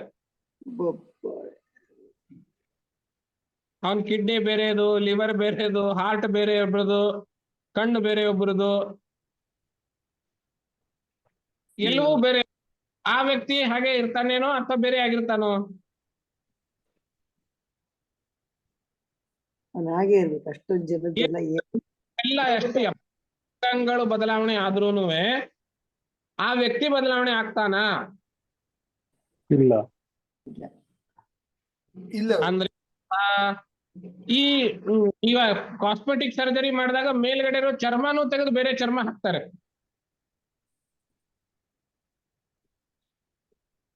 ಆಗ ಮುಖ ಲಕ್ಷಣ ಚೇಂಜ್ ಆಗುತ್ತೆ. ಡಯಾಲಿಸಿಸ್ ಮಾಡುವಾಗ ರಕ್ತ ಎಲ್ಲ ತೆಗೆದು ಬೇರೆ ರಕ್ತ ಹಾಕ್ತಾರೆ. ಈ ಶರೀರದಲ್ಲಿ ಏನ್ ಬದಲಾವಣೆ ಆದ್ರೂ ನಾನು ಅನ್ನೋದು ಬದಲಾವಣೆ ಆಗೋದಿಲ್ಲ. ಕರೆಕ್ಟಾ? ಇದರ ಅರ್ಥ ಅಂದ್ರೆ ಕರೆಕ್ಟ್. ಆತ್ಮ ಒಂದೇ ಇರ್ತೇನೆ, ಆತ್ಮ ಇರೋದು ಒಂದೇ ಅಲ್ಲ. ಅಂದ್ರೆ ಇದ್ರ ಪಾಯಿಂಟ್ ಏನು ಅಂದ್ರೆ ಈ ಶರೀರ ನಾನಲ್ಲ ಅನ್ನೋದು ಪ್ರೂವ್ ಆಯ್ತು ತಾನೇ ಇಲ್ಲಿ. ಈ ಸ್ಥೂಲ ಶರೀರದಲ್ಲಿ ಏನ್ ಬದಲಾವಣೆ ಆದ್ರೂ ನಾನು ಅನ್ನೋದು ಬದಲಾವಣೆ ಆಗಿರೋದಿಲ್ಲ. ಹಾರ್ಟ್ ಬೇರೆದ್ ಬಂತು, ಕಿಡ್ನಿ ಬೇರೆದ್ ಬಂತು, ಲಿವರ್ ಬೇರೆದ್ ಬಂತು, ಕಣ್ಣುಗಳು ಬೇರೆದ್ ಬಂತು, ಪ್ಯಾಂಕ್ರಿಯಾಸ್ ಬೇರೆದ್ ಬಂತು, ಏನ್ ಸಾಧ್ಯವೋ ಎಲ್ಲ, ಲಂಗ್ಸು ಟ್ರಾನ್ಸ್ಪ್ಲಾಂಟ್ ಮಾಡ್ತಾರೆ. ಏನ್ ಸಾಧ್ಯವೋ ಎಲ್ಲ ಬದಲಾವಣೆ ಮಾಡಿದ್ರು. ಆದ್ರೂ ನಾನು ಅನ್ನೋದು ಹಾಗೇ ಇದ್ದೀನಿ. ಕರೆಕ್ಟಾ? ಹೌದು. ಆತ್ಮ ಒಂದು ಸಿಕ್ಕಿಲ್ಲ ಅವ್ರ ಕೈಗೆ. ನಾನ್ ಬದಲಾವಣೆ ಆಗ್ಲಿಲ್ಲ. ಸ್ಥೂಲ ಶರೀರದ ಎಲ್ಲಾ ಅಂಗಾಂಗಗಳು ಬದಲಾವಣೆ ಆದ್ರೂನುವೆ ನಾನು ಅನ್ನೋ ಬದಲಾವಣೆ ಆಗ್ಲಿಲ್ಲ. ಕರೆಕ್ಟಾ? ಹೌದು. ಹೌದು. ಇದ್ರ ಅರ್ಥ ಏನು ಅಂದ್ರೆ ಸ್ಥೂಲ ಶರೀರ ನಾನಲ್ಲ ಅಂತ ಆಯ್ತು.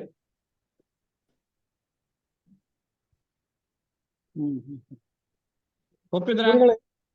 ಗುರುಗಳ ಒಂದ್ ಪ್ರಶ್ನೆ, ಒಂದು ಡೌಟ್ ಪ್ರಶ್ನೆಗಿಂತ, ಈಗ ಹೃದಯ ಬದ್ಲಿ ಮಾಡ್ತಾರೆ ಅಂತಂದ್ರಲ್ಲ ಯಾರೋ ಬೇರೆ ಒಬ್ರು, ಚೈನಾ ಉದಾಹರಣೆ ಕೊಟ್ಟಿರ್ತಾವ. ಹೃದಯದೊಳಗ ಅಹಂಕಾರ ಇರ್ತದ, ಅಹಂಕಾರಕ್ಕೆ ತಾನೆಂಬ ಅಭಿಮಾನ ಅದು. ಈಗ ಅಕಸ್ಮಾತ್ ಆ ವ್ಯಕ್ತಿ ಯಾರ ಹೃದಯವನ್ನ ನಾವಿಲ್ಲಿ ಟ್ರಾನ್ಸ್ಪ್ಲಾಂಟ್ ಮಾಡ್ತಾರೋ ಆ ವ್ಯಕ್ತಿ ಅಭಿಮಾನಿಯಾಗಿದ್ದು ತನ್ನ ಹೃದಯದೊಳಗ ಅಹಂಕಾರದ ತೀರಾ ಆಕ್ಟಿವ್ ಅಹಂಕಾರ ಇತ್ತು ಅಂದ್ರೆ ಅದು ಇಲ್ಲೇ ಅವನಿಗೆ ಪ್ರಭಾವ ಬೀರ್ಲಿಕ್ಕಿಲ್ಲ ಅಂತೀರಿ? ಅದೇ ಪಾಯಿಂಟ್ ನಂಗೆ ಕ್ಲಾರಿಫೈ ಮಾಡ್ಬೇಕಾಗಿದೆ. ಆದಿ ದೈವಿಕಗಳು ಅಂತೇನಿದಾವಲ್ಲ ಆ ಸ್ಥಾನದಲ್ಲಿ ಇರ್ತವೆ ಹೊರತು ಅದು ಒಂದು ಅಂಗವೇ ಆದಿದೈವ ಅಲ್ಲ. ಅಂಗ ಈ ಕಡೆ ಬರ್ತದೆ, ದೈವ ಅಲ್ಲೇ ಇರ್ತದೆ. ಇವನು ದೈವ ಇವನ್ ಜೊತೆಗೇನೆ ಇರ್ತದೆ. ಆದ್ರಿಂದ ನಾನು ಅನ್ನೋದು ಬೇರೆ ಆಗೋದಿಲ್ಲ. ಅಲ್ಲ, ಈ ರುದ್ರ ಅಂದ್ರ ಆದಿದೈವಿಕ ರುದ್ರ ಆ ಹೃದಯದಾಗ ಇರ್ಬೇಕಲ್ಲ ಗುರುಗಳ, ಚೈನ್ ಕೊಟ್ಟದ್ದು ಡೋನರ್ ಹೃದಯದಾಗ ಇರ್ಬೇಕಲ್ಲ? ಇಲ್ಲಿ ನೋಡಿ, ಹಾರ್ಟ್ ತೆಕ್ಕೊಂಡ್ ಬರ್ಬೇಕು ಅಂತ ಹೇಳಿದ್ರೆ ಅವನು ಬ್ರೈನ್ ಡೆಡ್ ಆದಾಗ್ಲೇನೆ ತೆಕ್ಕೊಂಡ್ ಬರೋದಲ್ಲ. ಆ ವ್ಯಕ್ತಿಯಲ್ಲಿ ಆದಿ ದೈವಿಕಗಳು ಆಲ್ರೆಡಿ ಹೊರಟೋಗಿರ್ತವೆ. ಅಥವಾ ಹಾರ್ಟ್ ತೆಗೆದುಕೊಂಡು ಬಂದ್ರು ಅಂತ ಇಟ್ಕೊಳ್ಳಿ, ಹೈಪೋಥೆಟಿಕಲ್ ಕಂಡೀಷನ್. ಅವನನ್ನ ಮರ್ಡರ್ ಮಾಡ್ಬೇಕು, ಆವಾಗ ಆ ದೈವಗಳು ಹೊರಟೋದು.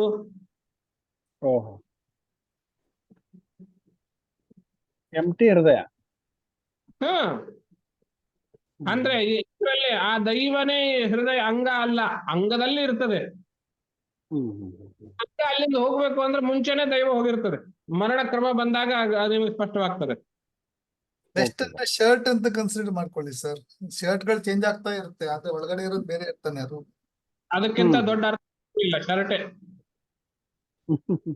ವಾತಾಂಶ ಜೀರ್ಣಾನಿ ಯಥಾ ವಿಹಾಯ ನವಾನಿ ಗೃಹ್ಣಾತಿ ನರೋಪರಾಣಿ. ಅಷ್ಟೇನೆ.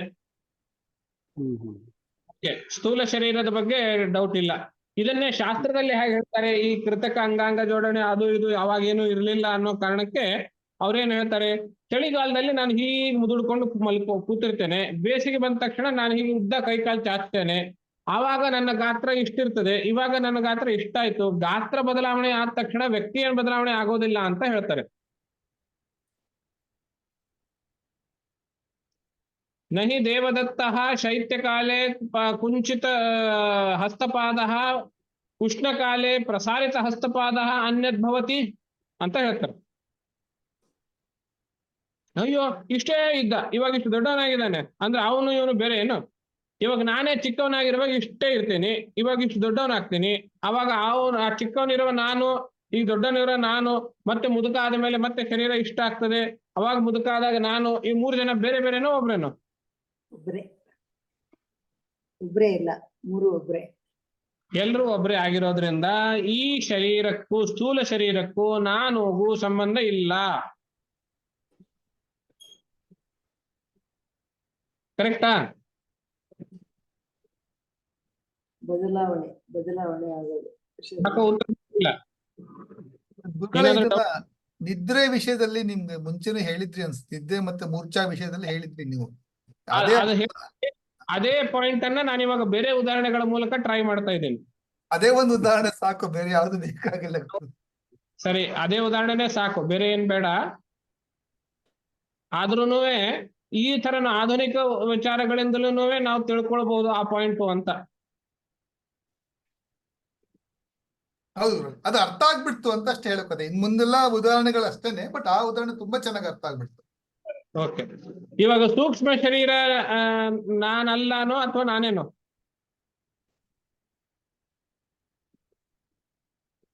ಸೂಕ್ಷ್ಮ ಶರೀರವು ನಾನಲ್ಲ. ಮತ್ತೆ ಯಾವ ಕಾರಣಗಳಿಂದ ಸ್ಥೂಲ ಶರೀರವನ್ನ ನಾನು ರಿಜೆಕ್ಟ್ ಮಾಡಿದ್ನೋ ಅದೇ ಕಾರಣಗಳಿಂದ ಸೂಕ್ಷ್ಮ ಶರೀರವನ್ನು ರಿಜೆಕ್ಟ್ ಮಾಡಬಹುದು. ಇವಾಗ ಇನ್ನೂ ಒಂದು ಲಾಜಿಕ್ ನೋಡಿ.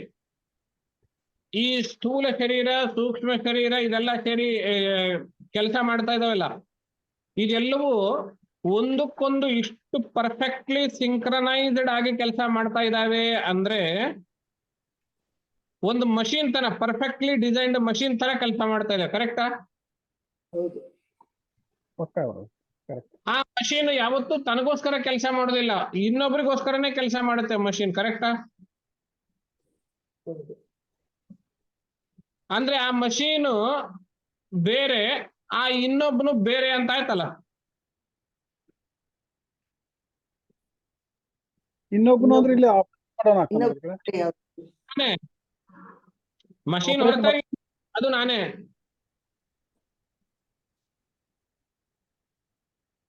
ಅಲ್ಲ, ಇಲ್ಲಿ ಮಷೀನ್ ನಾನು ಯಾರು ಗುರುಗಳೇ? ಆಪರೇಟರ್. ನನ್ನ ಮಷೀನು ನನಗೋಸ್ಕರ ಕೆಲಸ ಮಾಡ್ತಾ ಇದೆ.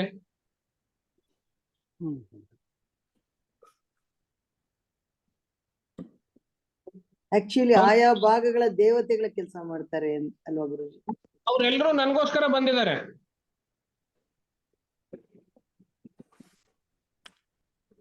ಅಲ್ಲ ಗುರುಗಳಿಗೆ, ನೀವು ಮಷೀನ್ ಹೋಲಿಸಿದ್ರೆ ಅಲ್ಲಿ ನಾನು ಯಾರಾಗ್ತಾರೆ? ಆಪರೇಟರ್ ಆಗ್ತಾನೆ.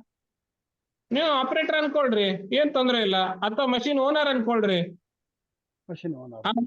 ಯಾವ್ದಕ್ ಬಳಸ್ತೀವಿ? ಒಂದ್ ಯಾವ್ದೋ ಕೆಲಸ ಮಾಡ್ಲಿಕ್ಕೆ. ಆ ಕೆಲಸದಿಂದ ಪ್ರಯೋಜನ ಯಾರಿಗೆ ಆಗ್ಬೇಕಾಗಿದೆ ಅವ್ನು ಅನ್ಕೊಡ್ರಿ ನಾನು ಅಂತೇಳಿ. ಬೆನಿಫಿಷಿಯರಿ. ಒಟ್ಟಾರೆ ಮಷೀನ್ಗಿಂತ ನಾನು ಬೇರೆ ಅನ್ನೋದು ಪಾಯಿಂಟ್. ಅದು ಆಪರೇಟರ್ ಆಗಿರ್ಲಿ, ಓನರ್ ಆಗಿರ್ಲಿ, ಯಾರೇ ಆಗಿರ್ಲಿ, ಬೇರೆ ತಾನೇ ಮಷೀನ್ಗಿಂತ. ನಾನೇ ಮಷೀನ್ ಆಗಿಲ್ಲ.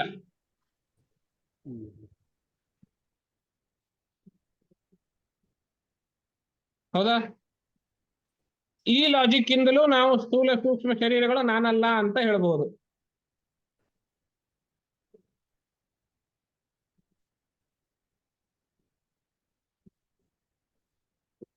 ಇವಾಗ ಇನ್ನೂ ಒಂದು ಲಾಜಿಕ್, ನಾನಲ್ಲ ಅನ್ನೋ, ಇವೆಲ್ಲವೂ ಸ್ಥೂಲ ಸೂಕ್ಷ್ಮ ಶರೀರಗಳು ನಾನಲ್ಲ ಅನ್ನೋದಕ್ಕೆ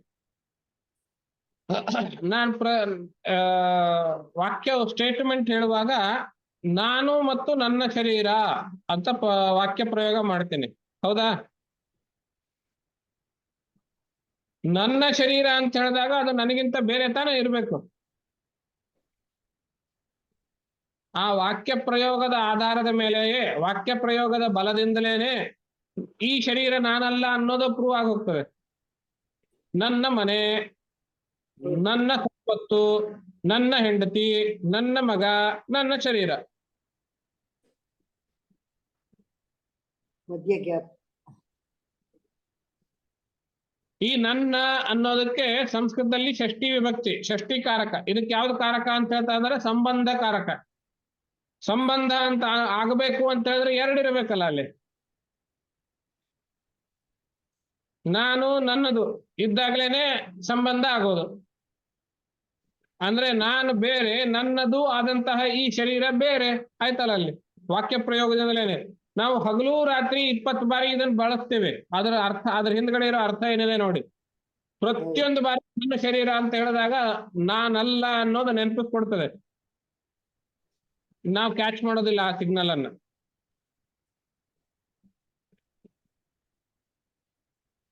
ಕರೆಕ್ಟಾ? ಹಾಗೇನೆ ಮನಸ್ಸು, ನನ್ನ ಬುದ್ಧಿ, ನನ್ನ ಚಿತ್ತ, ನನ್ನ ಅಹಂಕಾರ.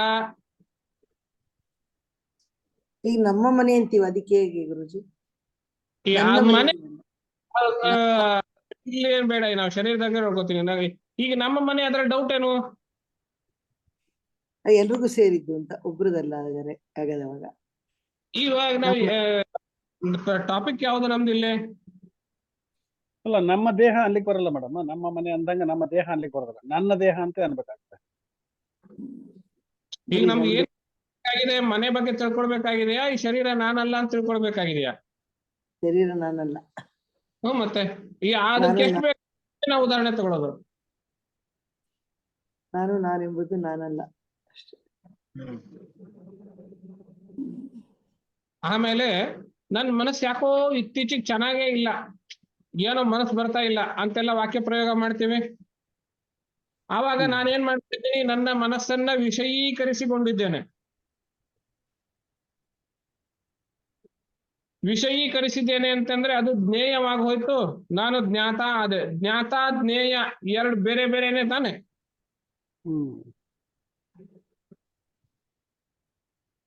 ಹಾಗೇನೆ ನನ್ನ ಬುದ್ಧಿನೂ ನಾನು ವಿಷಯೀಕರಿಸ್ಕೊಳ್ತೇನೆ. ಚಿಕ್ಕವನಿದ್ದಾಗ ಬಹಳ ಬುದ್ಧಿವಂತ, ಈಗೆಲ್ಲ ಹೊರಟೋಯ್ತು ಅಂತೆಲ್ಲ ಹೇಳ್ತೀನಿ. ನನ್ನ ಅಹಂಕಾರವನ್ನು ವಿಷಯೀಕರಿಸ್ಕೊಳ್ತೇನೆ. ವಯಸ್ಸಿನಲ್ಲಿರುವಾಗ ಬಲೆ ಅಹಂಕಾರ ನಂಗೆ. ಇವಾಗೆಲ್ಲ ರಿಟೈರ್ಡ್ ಆದ್ಮೇಲೆ, ಅಧಿಕಾರ ಹೋದ್ಮೇಲೆ ಎಲ್ಲ ಹೊರಟೋಯ್ತು. ಹೇಳ್ತೀವಿ ತಾನೆ? ಹೌದು. ಅಥವಾ ಕಾಲೇಜಲ್ಲಿರುವಾಗ ಪ್ರತಿಯೊಂದಕ್ಕೂ ನಾನು ನಾನು ನಾನು ಅಂತ ಬರ್ತಿದ್ದೆ. ಇವಾಗೇನು ಆಸಕ್ತಿ ಇಲ್ಲ ಅಷ್ಟು. ಅಲ್ಲಿಯೂ ಅಹಂಕಾರದ ಬಗ್ಗೆ ತಾನೇ ಮಾತಾಡ್ತಾ ಇರೋದು. ಈ ವಾಕ್ಯಗಳಿಂದ ನಾವೇನ್ ತಿಳ್ಕೊಳ್ತೀವಿ ಅಂದ್ರೆ, ಇವೆಲ್ಲವೂ ನಮಗೆ ವಿಷಯವಾಗಿರುವುದರಿಂದ ಅವು ಜ್ಞೇಯದ ಗುಂಪಿಗೆ ಸೇರ್ತದೆ ಹೊರತು ನಾನು ಜ್ಞಾತ ಆಗಿರೋದ್ರಿಂದ ನಾನು ಬೇರೆ, ಅವುಗಳು ಬೇರೆ ಅಂತ ಆಯ್ತು. ನೆನಪಿರಲಿ, ನಮ್ಮ ಪೂರ್ಣ ಪ್ರಮಾಣದ ಜ್ಞಾನದ ಪಯಣದಲ್ಲಿ ಮೊದಲನೇ ಹೆಜ್ಜೆ ಇದು. ಇದೇ ಫೈನಲ್ ವರ್ಡಿಕ್ಟ್ ಅಲ್ಲ. ನಾನು ಬೇರೆ, ಅವುಗಳು ಬೇರೆ ಅನ್ನೋದು ಫೈನಲ್ ವರ್ಡಿಕ್ಟ್ ಅಲ್ಲ. ಅಲ್ಲಿಗೆ ನೀವು ಜಡ್ಜ್ಮೆಂಟಿಗೆ ಬರಬೇಡಿ. ಇದು ಮೊದಲನೇ ಸ್ಟೆಪ್. ಮೊದಲನೇ ಸ್ಟೆಪ್ ಈ ಶರೀರೇಂದ್ರ ಮನಸ್ಸುಗಳು ನಾನಲ್ಲ ಅಂತ ತಿಳಿದುಕೊಳ್ಳೋದು. ಆಮೇಲೆ ಹಾಗಾದ್ರೆ ನಾನು ಯಾರು ಅನ್ನೋ ಪ್ರಶ್ನೆ ಹುಟ್ಟುತ್ತದೆ. ಆವಾಗ ಮುಂದಿನ ಕೆಲಸ. ಹೌದಾ? ಆವಾಗ ಮುಂದಿನ ಕೆಲಸ ನಾವು ಮುಂದಿನ ಕ್ಲಾಸಲ್ಲಿ ನೋಡೋಣ. ಅದಕ್ಕಿಂತ ಪೂರ್ವದಲ್ಲಿ ಒಂದು ಪಾಯಿಂಟ್ ಆಗಿ ನಾವಿಲ್ಲಿ ಹೇಳಬೇಕು, ಮರಣ ಹೇಗೆ ಸಂಭವಿಸ್ತದೆ ಅಂತ ಹೇಳಿ. ಯಾಕಾದ್ರೂ ಪ್ರಶ್ನೆ ಬಂತು ಅಂತ ಹೇಳಿದ್ರೆ, ಈ ಶರೀರ ಸ್ಥೂಲ ಸೂಕ್ಷ್ಮ ಶರೀರಗಳಲ್ಲಿ ದೇವತೆಗಳು ವಾಸ ಮಾಡಿರ್ತಾರೆ ಅಂತ ಹೇಳಿದ್ನಲ್ಲ. ಮರಣ ಅಂದ್ರೆ ಏನ್ ಗೊತ್ತೇನು? ಆ ದೇವತೆಗಳು ಅವರವರ ಜಾಗಕ್ಕೆ ವಾಪಸ್ ಹೋಗೋದೇ ಮರಣ.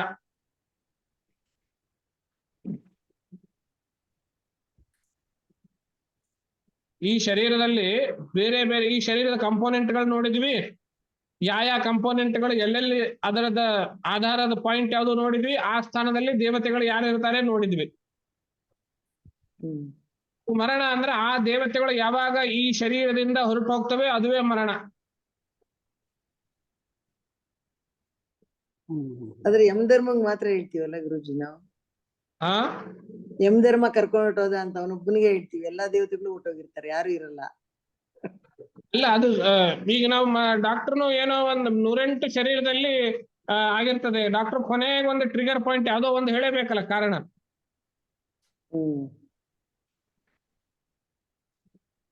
ಆ ವ್ಯವಸ್ಥೆ ನೋಡ್ಕೊಳ್ಳೋದಕ್ಕೆ ಯಮಕ್ ಕೊಟ್ಟಿದ್ದಾರೆ ಅಂತ ಇಟ್ಕೊಳ್ಳಿ. ಅವನು ಆರ್ಡರ್ ಮಾಡಿದಾಗ ಈ ದೇವತೆಗಳು ವಾಪಸ್ ಹೋಗ್ತಾರೆ ಅಂತ ಇಟ್ಕೊಳ್ಳಿ. ಸೊ ಮರಣ ಅಂದ್ರೇನು? ಈ ಶರೀರದಲ್ಲಿ ವಾಸವಾಗಿರುವ ದೇವತೆಗಳು ವಾಪಸ್ ಅವರವರ ಲೋಕಕ್ಕೆ ಹೋಗುವುದೇ ಮರಣ. ಅಂದ್ರೆ ಶರೀರದಲ್ಲಿ ವಾಸವಾಗಿರುವ ದೇವತೆಗಳು ಶರೀರ ತ್ಯಾಗ ಮಾಡೋದೇ ಮರಣ. ಗುರುಗಳೇ, ಒಂದು ಡೌಟ್. ಈಗ ಕೊನೆಯ ಉಸಿರು ಹೇಳಿದರು ಅಂತಾರಲ್ರಿ, ಅಥವಾ ಉಸಿರು ನಿಂತು ಅಂತಾರೆ. ಈಗ ಉಸಿರು ಅಲ್ಲ, ಉಸಿರು ಅಂದ್ರೆ ಅದು ಒಂದು ದೇವತೆ ಇದೆ ಅಂತೆಲ್ಲ ಇದೆ ಅಲ್ಲ ಅದ್ರಲ್ಲಿ. ವಾಯು ಇದೆ ಇಲ್ಲಿ. ಅದನ್ನ ಹೇಳಿ, ಹೌದು. ಆಯಾ ದೇವತೆಗಳು ಎಲ್ಲಾ ದೇವತೆಗಳು ಒಟ್ಟಿಗೆ ಟಕ್ ಅಂತ ಹೋಗೋದಿಲ್ಲ. ಆ ಕ್ರಮ ಹೇಳ್ತೀನಿ.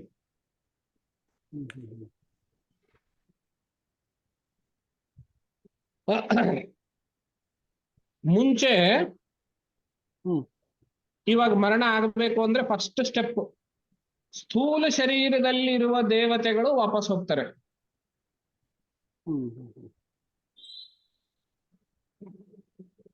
ಅಲ್ಲ, ಸ್ಥೂಲ ಶರೀರ ಅಲ್ಲ, ಕರ್ಮೇಂದ್ರಿಯ ದೇವತೆಗಳು. ಸ್ಥೂಲ ಶರೀರ ಅಂದ್ರೆ ನಮ್ ಕಣ್ಣಿಗೆ ಕಾಣುತ್ತಾನೆ. ಸ್ಥೂಲ ಶರೀರ ಇಲ್ಲೇ ಇರ್ತದೆ, ಅದನ್ನೇ ನಾವು ಸಂಸ್ಕಾರ ಮಾಡ್ತೀವಿ ಮುಂದೆ, ಅಗ್ನಿಗೋ ಭೂಮಿನಲ್ಲೋ ಏನೋ ಮಾಡ್ತೀವಿ. ಸ್ಥೂಲ ಶರೀರ ಇಲ್ಲೇ ಇರ್ತದೆ. ಅದು ಪಂಚ ಮಹಾಭೂತಗಳಿಂದ ಮಾಡಲ್ಪಟ್ಟಿರ್ತದೆ. ಅದು ಇಲ್ಲಿಯೇನೆ ಅದು ಹೊಗೆಯ ಮೂಲಕವೋ ಅಥವಾ ಮಣ್ಣಿನಲ್ಲಿ ಒಂದಾಗಿಯೋ ನೀರಿನ ಮೂಲಕವೋ ಯಾವುದೋ ಒಂದು ಪಂಚ ಮಹಾಭೂತಗಳಲ್ಲಿ ಲೀನ್ ಆಗ್ತದೆ. ಆದ್ರಿಂದ ದೊಡ್ಡ ದೊಡ್ಡವರು ತುಂಬಾ ಮಾಡಿದಾಗ ಅವರು ಪಂಚ ಮಹಾಭೂತ ಮೇ ಲೀನ್ ಹೋಗಯೇ ಅಂತೆಲ್ಲ ಹೇಳ್ತಾರೆ ಹಿಂದಿನಲ್ಲಿ. ಸಂಸ್ಕೃತದಲ್ಲಿ ಪಂಚತ್ತಂ ಗತಃ ಅಂತ ಹೇಳ್ತಾರೆ.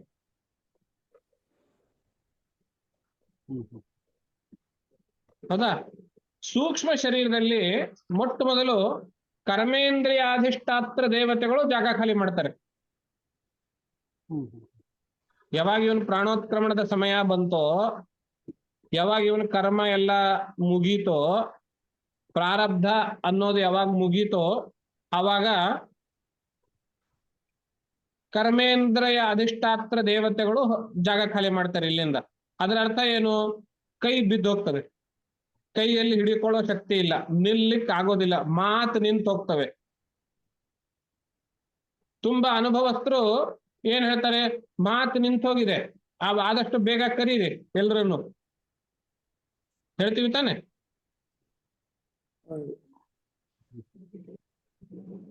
ಆಮೇಲೆ ಎರಡನೇ ಹಂತದಲ್ಲಿ ಜ್ಞಾನೇಂದ್ರಿಯ ಅಧಿಷ್ಠಾತ್ರ ದೇವತೆಗಳು ಅವರವರ ಲೋಕಕ್ಕೆ ಹೋಗ್ತಾರೆ. ಆವಾಗ ಕೇಳಿಸೋದಿಲ್ಲ, ಕಾಣಿಸೋದಿಲ್ಲ, ಸ್ಪರ್ಶ ಜ್ಞಾನ ಆಗೋದಿಲ್ಲ, ಮೈ ಮೇಲೆಲ್ಲ ನೊಣ ಬಂದು ಕೂಡ್ತವೆ, ಕ್ರಿಮಿ ಬಂದು ಕೂಡ್ತವೆ, ಗೊತ್ತಾಗೋದಿಲ್ಲ.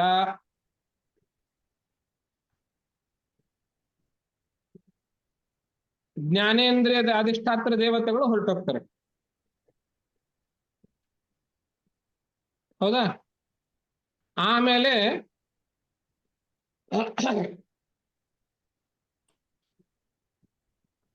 ನೆಕ್ಸ್ಟ್ ಪಾಳಿ ಹೇಳಿದ್ರೆ, ಲಾಜಿಕಲಿ ನೋಡಿದಾಗ ನೆಕ್ಸ್ಟ್ ಪಾಳಿ ಪಂಚ ಪ್ರಾಣಗಳದು. ಯಾಕೆಂದ್ರೆ ಪಂಚ ಪ್ರಾಣಗಳಿಗಿಂತಲೂ ಸೂಕ್ಷ್ಮವಾಗಿದೆ ಮನಸ್ಸು. ಹೌದಾ? ನಾವು ಸ್ಥೂಲದಿಂದ ಸೂಕ್ಷ್ಮಕ್ಕೆ ಒಳಗಡೆ ಹೋಗ್ತಾ ಇದ್ದೀವಿ. ಕರ್ಮೇಂದ್ರಿಯಗಳು ಸ್ಥೂಲ, ಅದಕ್ಕಿಂತಲೂ ಜ್ಞಾನೇಂದ್ರಿಯಗಳು ಸ್ಥೂಲ, ಅದಕ್ಕಿಂತಲೂ ಪಂಚ ಪ್ರಾಣಗಳು ಸೂಕ್ಷ್ಮ. ಸ್ಥೂಲದಿಂದ ಸೂಕ್ಷ್ಮಕ್ಕೆ ಹೋಗ್ತಾ ಇದೀವಿ. ಹಾಗೆ ನೋಡಿದ್ರೆ ನೆಕ್ಸ್ಟ್ ಸ್ಟೆಪ್ ಪಂಚ ಪ್ರಾಣಗಳು ಬರಬೇಕಾಗಿತ್ತು. ಆದ್ರೆ ಭಗವಂತ ನಮ್ಮ ಮೇಲಿನ ಬಹಳ ದೊಡ್ಡ ಕರುಣೆಯಿಂದ ನಾವು ಅವನಿಗೆ ಏನೂ ಮಾಡದೇ ಇದ್ರು, ಕೃತಜ್ಞತೆ ಹೇಳದೇ ಇದ್ರು, ಉಪಾಸನೆ ಮಾಡದೇ ಇದ್ರು, ಭಜನೆ ಮಾಡದೇ ಇದ್ರು, ಭಗವಂತನ ಅಸ್ತಿತ್ವವನ್ನೂ ನಾವು ಧಿಕ್ಕರಿಸಿದ್ರು ಕೂಡ ಅವನು ಏನ್ ಮಾಡ್ತಾನೆ, ನಮ್ಮ ಮೇಲೆ ಕರುಣೆಯಿಂದ ಒಂದು ದೊಡ್ಡ ಉಪಕಾರ ಮಾಡ್ತಾನೆ ನಮ್ಗೆ.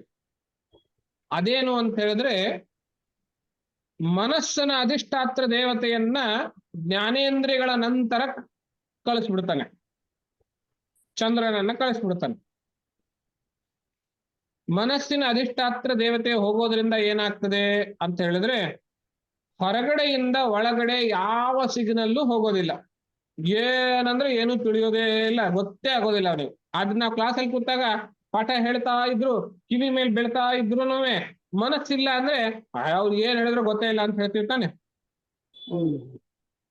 ಎದುರುಗಡೆನೆ ತುಂಬಾ ಪರಿಚಯಿಸ್ತ ವ್ಯಕ್ತಿ ಬಂದಿರ್ತಾನೆ, ತುಂಬಾ ಗೆಳೆಯ ಬಂದಿರ್ತಾನೆ, ಮನಸ್ಸು ಏನೋ ಯೋಚನೆ ಮಾಡ್ತದೆ, ಅವ್ನ ಎದುರುಗಡೆ ನಿಂತು ಗೊತ್ತೇ ಆಗೋದಿಲ್ಲ. ಅವ್ನ್ ಕೇಳ್ತಾನೆ, ಎಲ್ಲಿಗೆ ನೋಡ್ತಾ ಇದೀಯಾ, ಯಾರು ನೋಡ್ತಾ ಇದೀಯಾ, ನಾನ್ ಕಾಣೋ ಅಂತ ಅವ್ನು ಹೇಳ್ತಾನೆ. ಆವಾಗ ಗೊತ್ತಾಗ್ತದೆ. ಮನಸ್ಸು ಇಲ್ಲ ಅಂದ್ರೆ, ಮನಸ್ಸು ಆಫ್ ಆಗಿದ್ರೆ ಹೊರಗಡೆಯಿಂದ ಒಳಗಡೆ ಏನು ಗೊತ್ತೇ ಆಗೋದಿಲ್ಲ. ಹೊರಗಡೆ ಅಂದ್ರೆ ಈ ಶರೀರ ಸೇರ್ಸಿನೇ, ಹೌದಾ? ಒಳಗಡೆ ಹೋಗ್ಬೇಕು ಅಂತ ಹೇಳಿದ್ರೆ ಮನಸ್ಸಿನ ಮೂಲಕವೇನೇ ಒಳಗಡೆ ಹೋಗ್ಬೇಕು.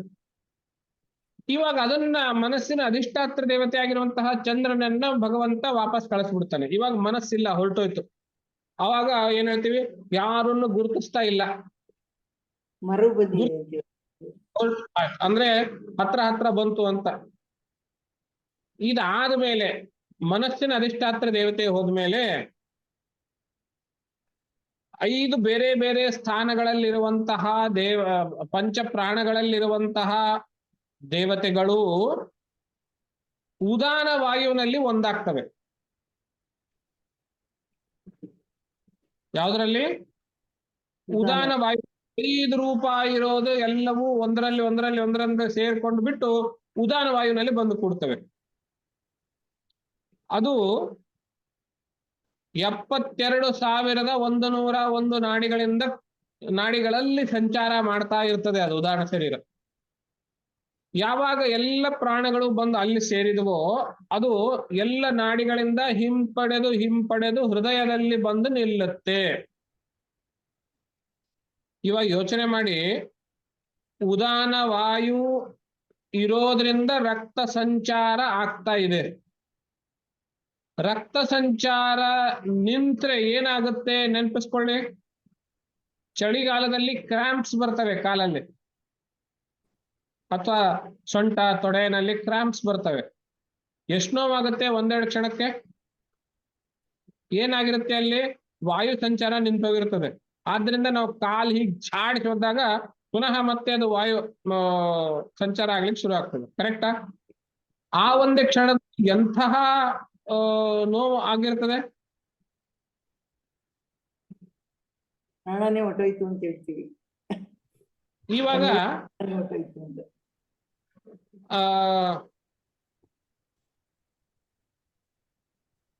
ಕೆಲವೊಬ್ಬರಿಗೆ ಗ್ಯಾಂಗ್ರೀನ್ ತರ ನೋವಾಗಿರ್ತದೆ. ಅದ್ರೊಳಗಡೆನು ಹುಳ ಅದೆಲ್ಲ ಇರ್ತದೆ. ಅದೆಲ್ಲ ಎರಡನೇ ಕಾರಣ ಅಂತ ಇಟ್ಕೊಳ್ಳಿ. ಮೂಲ ಕಾರಣ ಏನು ಅಂತ ಹೇಳಿದ್ರೆ ಆ ಪೋರ್ಷನ್ ನಲ್ಲಿ ರಕ್ತ ಪ್ರವಾಹ ಆಗೋದಿಲ್ಲ.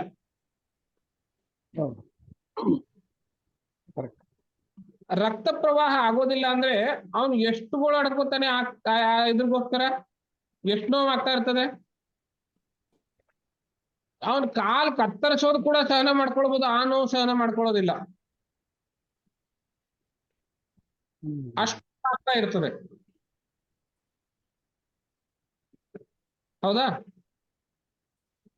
ಹಾಗಿರುವಾಗ ಇಡೀ 72,100 ನಾಡಿಗಳಿಂದಲೂ ಪ್ರಾಣ ವಾಪಸ್ ಬಂದಾಗ ಎಷ್ಟು ನೋವು ಆಗಬೇಡ ಶರೀರಕ್ಕೆ? ಕಲ್ಪನೆ ಮಾಡ್ಕೊಳ್ಳಿ. ಹೌದು. ಆದ್ರೆ ಭಗವಂತ ಈ ನೋವಿನ ಅನುಭವ ಇವನಿಗೆ ಆಗದೇ ಇರ್ಲಿ ಅನ್ನೋ ಕಾರಣಕ್ಕೆ ಮನಸ್ಸನ್ನ ಮುಂಚೆ ಆಫ್ ಮಾಡಿದ್ದಾನೆ.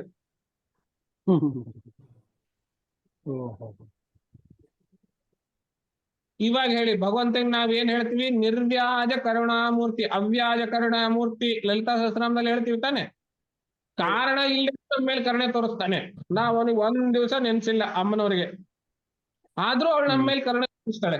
ಇವಾಗ ಹೇಳಿ, ಅವ್ಯಾಜ ಕರುಣಾಮೂರ್ತಿ ಕರೆಕ್ಟಾ?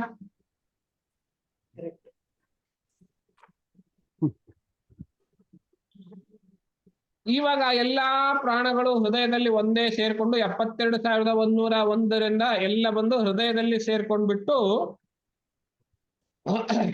ಅಂತಃಕರಣದಲ್ಲಿ ಚಿತ್ತ ಅನ್ನೋದೊಂದು ಪಾರ್ಟ್ ಇದೆ ತಾನೆ, ನೆನಪಲ್ಲಿ ಇಟ್ಕೊಳ್ಳೋದು. ಅದರಲ್ಲಿ ನಾವು ಮಾಡಿರೋದು ಏನೇನಿದೆಯೋ, ಮಾಡಿರೋದು, ಯೋಚಿಸಿರೋದು, ನೋಡಿರೋದು, ಅಂದ್ಕೊಂಡಿರೋದು ಏನಿದೆ ಅದೆಲ್ಲ ರೆಕಾರ್ಡ್ ಆಗಿರ್ತದೆ. ನೆನಪು ಅಂದ್ರೆ ಅದೇ ತಾನೆ. ಆ ಚಿತ್ತವನ್ನ ಮಧ್ಯದಲ್ಲಿಟ್ಕೊಂಡು ಉದಾನ ವಾಯು ಶರೀರದ ಉಷ್ಣತೆಯನ್ನ ತನ್ನ ಹೊದಿಕೆಯಾಗಿಸಿಕೊಂಡು ನವದ್ವಾರಗಳಲ್ಲಿ ಯಾವುದೋ ಒಂದು ದ್ವಾರದಿಂದ ಶರೀರದಿಂದ ಆಚೆ ಹೋಗುತ್ತೆ. ಇದು ಪ್ರಾಣೋತ್ಕ್ರಮಣ. ಯಾವಾಗ ಆ ಉದಾನ ವಾಯು ಶರೀರದಿಂದ ಆಚೆ ಹೋಯ್ತು, ಪ್ರಾಣ ಹೋಯ್ತು ಅಂತ ಹೇಳ್ತೀವಿ. ಕೊನೆಗೆ ಹೋಗೋದು ಪ್ರಾಣವೇ.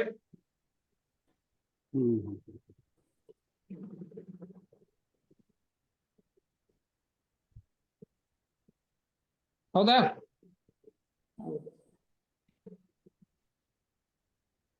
ಇವಾಗ ತುಂಬಾ ಅನುಭವಸ್ಥರಿಗೆ ಪ್ರಾಣ ಇಲ್ಲಿಂದ ಇದೇ ದ್ವಾರದಿಂದಲೇನೆ ಹೋಗಿದೆ ಅಂತ ಗೊತ್ತಾಗ್ತದೆ. ಆ ದ್ವಾರದಲ್ಲಿರೋ ಮಲ ಸ್ವಲ್ಪ ಹೊರಗಡೆ ಬಂದಿರ್ತದೆ ಪ್ರಾಣ ಹೋಗುವಾಗ. ಅದೋ ದ್ವಾರದಿಂದ ಹೋಗಿದ್ರೆ ಮಲ ವಿಸರ್ಜನೆ ಆಗಿರ್ತದೆ ಅಥವಾ ಮೂತ್ರ ವಿಸರ್ಜನೆ ಆಗಿರ್ತದೆ. ಕಣ್ಣಿಂದ ಹೋಗಿದ್ರೆ ಕಣ್ಣಿನಲ್ಲಿರೋ ಮಲ, ನಾವು ಪಿಚ್ಚು ಅಂತ ಹೇಳ್ತೀವಿ, ಅದು ಹೊರಗಡೆ ಬಂದಿರ್ತದೆ. ಮೂಗಿನಲ್ಲಿರೋ ಹೊಲಸು ಹೊರಗಡೆ ಬಂದಿರ್ತದೆ. ಬಾಯಿಂದ ಹೋಗಿರುವಾಗ ಬಾಯಲ್ಲಿರುವಂತಹ ಲಾಲಾರಸ ಹೊರಗಡೆ ಬಂದಿರ್ತದೆ. ಕಿವಿಯನಲ್ಲಿರೋ ಹೊಲಸು ಹೊರಗಡೆ ಬಂದಿರ್ತದೆ. ಇದನ್ನ ಗಮನಿಸಿ ಅನುಭವಸ್ಥರು ಇಲ್ಲಿಂದ ಪ್ರಾಣ ಹೋಗಿದೆ ಅಂತ ಹೇಳ್ತಾರೆ. ಇವಾಗ ಮಜಾ ನೋಡಿ, ಆ ಚಿತ್ತ ಏನಿದೆ ಅಲ್ಲ ಒಳಗಡೆ ಸೆಂಟರ್ ಅಲ್ಲಿ, ತೀರ ಹೊರಗಡೆ ಲೇಯರು ಶರೀರದ ಉಷ್ಣಾಂಶ, ಮಧ್ಯದ ಲೇಯರು ಉದಾನ ವಾಯು, ಅದರ ತೀರ ಒಳಗಡೆ ಚಿತ್ತ. ಅದಕ್ಕೆ ಇನ್ನು ಮೇಲೆ ವಾಸನ ಅಂತ ಹೆಸರು. ಮುಂದಿನ ಎಲ್ಲಾ ಪ್ರಯಾಣವು ಅದೇ ತಗೊಂಡು ಹೋಗ್ತದೆ. ಇವನ ಎಲ್ಲ ಶರೀರದಲ್ಲಿ ಇರುವಾಗ ಎಲ್ಲ ರೆಕಾರ್ಡ್ ಏನಿದೆಯಲ್ಲ ಅದೆಲ್ಲ ಡಾಟಾ ಅದರಲ್ಲಿದೆ, ಅದನ್ನ ತಗೊಂಡು ಮುಂದೆ ಹೋಗ್ತಾ ಇದೆ. ಉಷ್ಣತೆ ಇರೋದ್ರಿಂದ ಸಹಜವಾಗಿ ಮೇಲಕ್ಕೆ ಹೋಗ್ಬೇಕು, ಮೇಲಕ್ಕೆ ಹೋಗ್ತದೆ.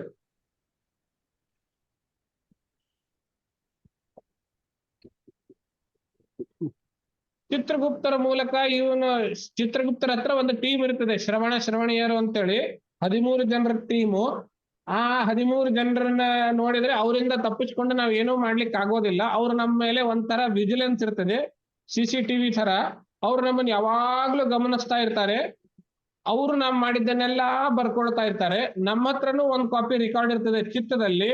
ನಾವು ಯಮನ ಆಸ್ಥಾನಕ್ಕೆ ಹೋದಾಗ ಚಿತ್ರಗುಪ್ತರು ಎಲ್ಲ ಬರೆದಿಟ್ಕೊಂಡಿರ್ತಾರೆ ಅಂತ ಹೇಳಿದ್ರೆ, ಇವಾಗಿನ ಕೋರ್ಟ್ಗಳಲ್ಲಿ ಆರೋಪ ಪಟ್ಟಿ ಆರೋಪಿಗೆ ಓದಿ ಹೇಳಲಾಗ್ತದೆ ತಾನೆ. ಅಲ್ಲಿಯೂ ಯಮಧರ್ಮರ ಆಸ್ಥಾನದಲ್ಲಿ ಆರೋಪಿಗೆ ಬೇಕಾಗಿರುವ ಆರೋಪ ಪಟ್ಟಿ ಏನಿದೆ ಅಲ್ಲ ಅದು ಅವನ ಹತ್ರನೇ ಇರ್ತದೆ ವಾಸನಾ ರೂಪದಲ್ಲಿ. ಅವನು ಚಿತ್ರಗುಪ್ತರು ಓದಿದ್ದು ಎರಡನ್ನ ಟ್ಯಾಲಿ ಮಾಡ್ಕೊಳ್ತಾನೆ. ರೀ ಸ್ವಾಮಿ ಅದು ನನ್ನ ಹತ್ರ ಇಲ್ಲ, ಡಿಲೀಟ್ ಮಾಡಿ ಅಂತ ಹೇಳ್ತಾನೆ. ನೋಡಿ ಸೈಂಟಿಫಿಕ್ ಆಗಿದೆ ನಮ್ಮ, ಎಷ್ಟು ಲಾಜಿಕ್ ಆಗಿದೆ ನಮ್ಮ ಶಾಸ್ತ್ರ.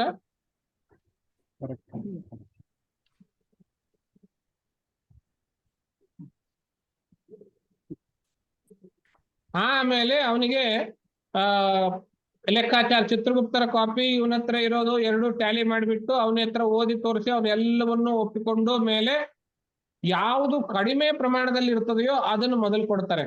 ಪುಣ್ಯ ಕಡಿಮೆ ಇದ್ರೆ ಪುಣ್ಯ ಮೊದಲು ಕೊಡ್ತಾರೆ, ಪಾಪ ಕಡಿಮೆ ಇದ್ರೆ ಪಾಪ ಮೊದಲು ಕೊಡ್ತಾರೆ. ಫಲದ ಅನುಭವಿಸುವಿಕೆಯ ಹಂತ ಅಂದ್ರೆ ಶಿಕ್ಷೆಯ ಹಂತ ಅಥವಾ ಪುರಸ್ಕಾರದ ಹಂತ 3 ಹಂತದಲ್ಲಿ ಇರ್ತದೆ. ತಕ್ಷಣದಲ್ಲಿಯೇ ಅನುಭವಿಸುವಂತಹದ್ದು ಪಾಪ ಆಗಿದ್ರೆ ನರಕಾದಿಗಳು. 2ನೇ ಹಂತದಲ್ಲಿ ಅನುಭವಿಸುವಂತಹದ್ದು ಪಾಪ ಆಗಿದ್ರೆ ತಿರ್ಯಕ್ ಜಾತಿ ಜಂತುಗಳಲ್ಲಿ ಹುಟ್ಟೋದು. 3ನೇ ಹಂತದಲ್ಲಿ ಮನುಷ್ಯ ಶರೀರದಲ್ಲಿ ಹುಟ್ಟಿದ್ರೂ ರೋಗ ಸಹಿತವಾಗಿ ಹುಟ್ಟೋದು. ಆದ್ರಿಂದ ರೋಗಗಳಿಗೆ ಪಾಪ ಚಿಹ್ನೆ ಅಂತ ಕರೀತಾರೆ. ಪುಣ್ಯವಂತರಾಗಿದ್ರೆ 1ನೇ ಹಂತದಲ್ಲಿ ಸ್ವರ್ಗಾದಿ ಲೋಕಗಳಿಗೆ ಹೋಗೋದು. 2ನೇ ಹಂತದಲ್ಲಿ ಊರ್ಧ್ವ ಲೋಕದ ಅಂದ್ರೆ ದೇವತೆಯಾಗಿ, ಅಪ್ಸರನಾಗಿ, ಗಂಧರ್ವನಾಗಿ, ಕಿಂಪುರುಷನಾಗಿ ಹುಟ್ಟೋದು, ದೇವತಾ ಯೋನಿಗಳಲ್ಲಿ ಹುಟ್ಟೋದು. 3ನೇ ಹಂತದಲ್ಲಿ ಮನುಷ್ಯ ಶರೀರದಲ್ಲಿ ಹುಟ್ಟಿಯು ಸತ್ಕುಲದಲ್ಲಿ ಸುಸಂಸ್ಕೃತನಾಗಿ ಹುಟ್ಟೋದು. ಹೀಗೆ 3 ಹಂತದಲ್ಲಿ ಫಲ ಇರ್ತದೆ. ಒಟ್ಟಾರೆ ಪುನಃ ಮತ್ತೆ ಶರೀರಕ್ಕೆ ಬರಬೇಕು ಅಂದ್ರೆ ಅದನ್ನ ನಾವು ಇಲ್ಲಿ ನೆನಪು ಮಾಡ್ಕೊಂಡು ಚಿತ್ತ ಅನ್ನೋದು ವಾಸನಾ ರೂಪದಲ್ಲಿ ತಗೊಂಡು ಹೋಗಿದ್ವಲ್ಲ, ಅದು ಕಾರಣ. ನಾವು ಆ ಚಿತ್ತದಲ್ಲಿ ರೆಕಾರ್ಡ್ ಆಗೋದಕ್ಕೆ ಏನ್ ಕಾರಣ? ನಾವು ಮಾಡಿರೋ ಕರ್ಮ ಕಾರಣ. ಕರ್ಮ ಯಾಕೆ ಮಾಡಿದ್ವಿ? ಕಾಮ ಇರೋದ್ರಿಂದ ಮಾಡಿದ್ವಿ. ಕಾಮ ಯಾಕೆ ಬಂತು? ಈ ಶರೀರ ಮಾತ್ರ ನಾನು, ಮಿಕ್ಕಿದ್ದೆಲ್ಲ ನಾನಲ್ಲ ಅನ್ನುವ ಅವಿದ್ಯೆಯಿಂದ ಬಂತು. ಆದ್ರೆ ಮೂಲ ಆ ಅವಿದ್ಯೆಯಿಂದ ಇಷ್ಟೆಲ್ಲ ಮುದ್ದಿನ ಶರೀರಕ್ಕೆ ಹೋಗುವಂತಹ ಒಂದು ಪ್ರಕ್ರಿಯೆ.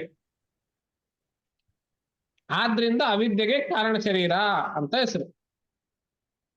ಸರಿ ಹೋಯ್ತಾ? ಸರಿ ಆಯ್ತು ಗುರುಜಿ.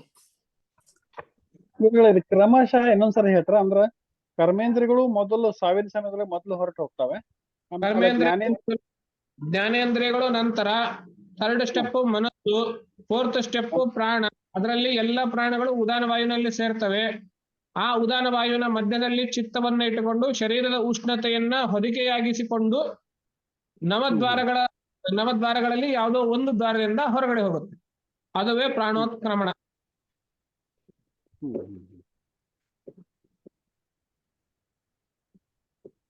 ಚಿತ್ತದ ಜೊತೆ ಹೋಗ್ತದೆ ಪ್ರಾಣ. ಹಾ, ಉದಾನವಾಯು ಜೊತೆಗೆ ಚಿತ್ತ ಸೇರ್ಕೊಂಡು ಪ್ರಾಣ ಹೋಗ್ತದೆ. ಕರೆಕ್ಟ್. ಶರೀರದ ಉಷ್ಣತೆ, ಶರೀರದಲ್ಲಿ ಉಷ್ಣತೆಯನ್ನು ಹೊದಿಕೆಯಾಗಿಸಿಕೊಂಡು ಹೋಗ್ತದೆ. ಔಟರ್ ಲೇಯರ್ ಉಷ್ಣತೆ, ಸೆಂಟ್ರಲ್ಲಿ ಉದಾನವಾಯು, ತೀರ ಒಳಗಡೆ ಇನ್ನರ್ ಮೋಸ್ಟ್ ಅಲ್ಲಿ ಚಿತ್ತ. ಅದನ್ನೇ ವಾಸನೆ ಅಥವಾ ವಾಸನ ಅನ್ನೋದು.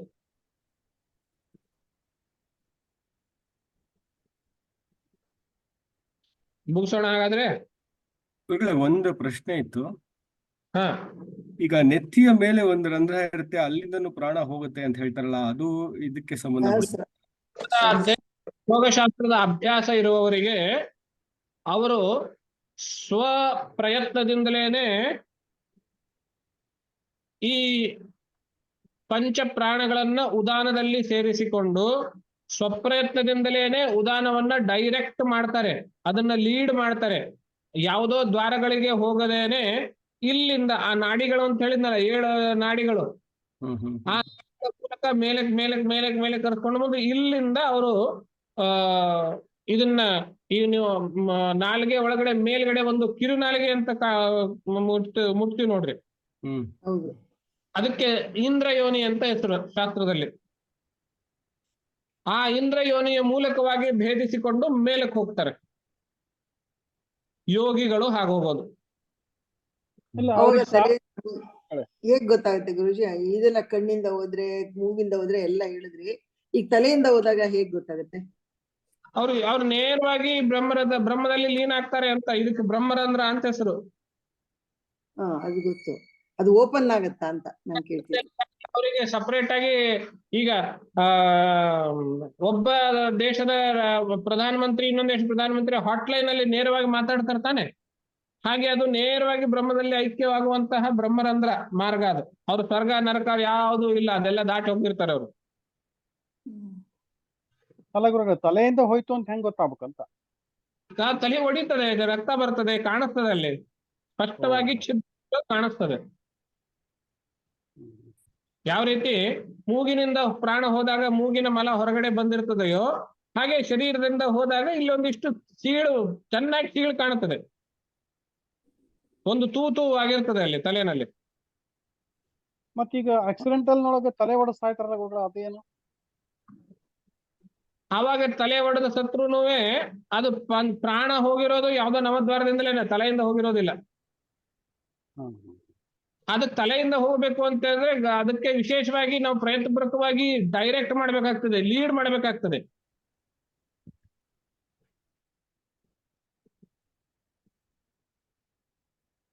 ಇವಾಗ ನೀವು ಯೋಗ ಅಲ್ಲ ಯೋಗಾಭ್ಯಾಸ ಮಾಡೋರಾಗಿದ್ರೆ ನಿಮ್ಗೆ ಚಿಕ್ಕ ಪುಟ್ಟ ಪ್ರಯೋಗಗಳನ್ನ ಮಾಡಬಹುದು. ಶವಾಸನದಲ್ಲಿರುವಾಗ ನೀವು ನಿಮ್ಮ ಮನಸ್ಸನ್ನ ಯಾವುದೋ ಶರೀರದ ಒಂದು ಭಾಗದಲ್ಲಿ ತುಂಬಾ ತೀವ್ರವಾಗಿ ಕೇಂದ್ರೀಕರಿಸಿಕೊಂಡಾಗ ಇಡೀ ಶರೀರದಲ್ಲಿರುವ ವಾಯುವನ್ನ ನಾವು ಆ ಪ್ರಾಂತದಲ್ಲಿ ಏನೇ ಡೈರೆಕ್ಟ್ ಮಾಡಬಹುದು. ಹೌದು, ಅಲ್ಲಿ ಕಳಿಸಿ ಅಂತ ಹೇಳ್ತಾ ಇರ್ತಾರೆ. ಹಾಗೆ ಮಾಡಬಹುದು. ಹಾಗೆ ಮಾಡಿದಾಗ ಶರೀರದ ನಾರ್ಮಲ್ ತೂಕಕ್ಕಿಂತ ಬಹಳ ಕಡಿಮೆ ತೂಕ ಆಗಿರ್ತದೆ, ಹಗುರವಾಗಿರ್ತದೆ.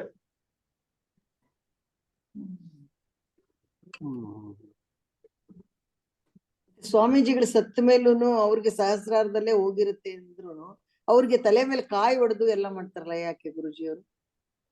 ಅವರು ನೇರವಾಗಿ ಹಾಗೆ ಹೋಗಿರೋದಿಲ್ಲ, ಆದ್ರೂ ಅವರ ಸ್ಥಾನದಲ್ಲಿ ಇದ್ದಾರೆ, ಅವ್ರು ಹಾಗೆ ಹೋಗಿದ್ದಾರೆ ಅಂತ ನಾನು ಭಾವಿಸ್ತೀನಿ ಶಿಷ್ಯನಾಗಿ.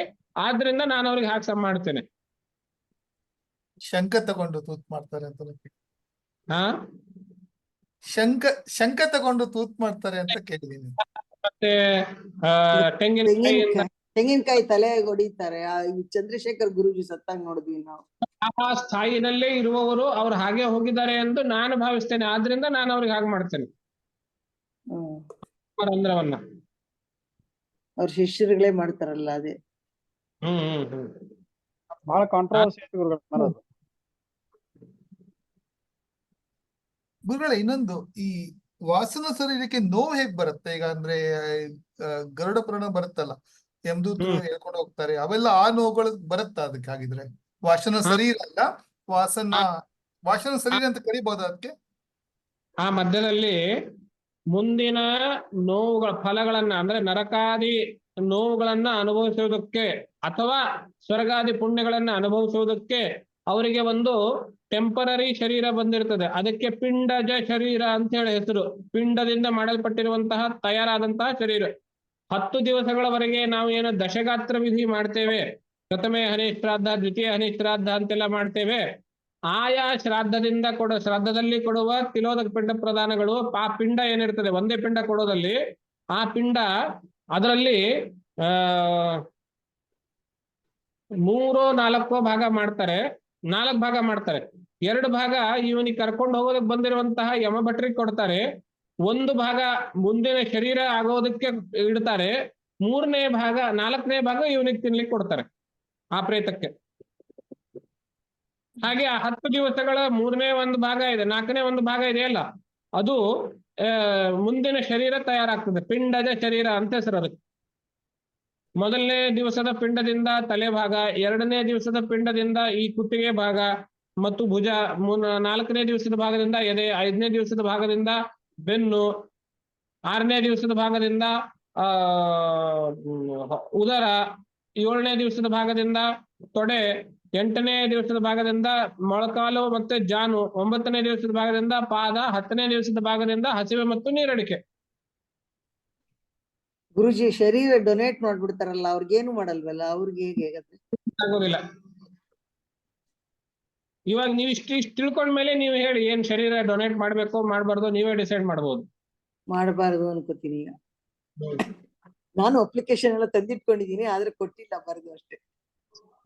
ನೋಡಿ ನಮ್ ಪ್ರಯಾರಿಟಿ ಏನು ಅನ್ನೋದು ನೀವೇ ಡಿಸೈಡ್ ಮಾಡಿ.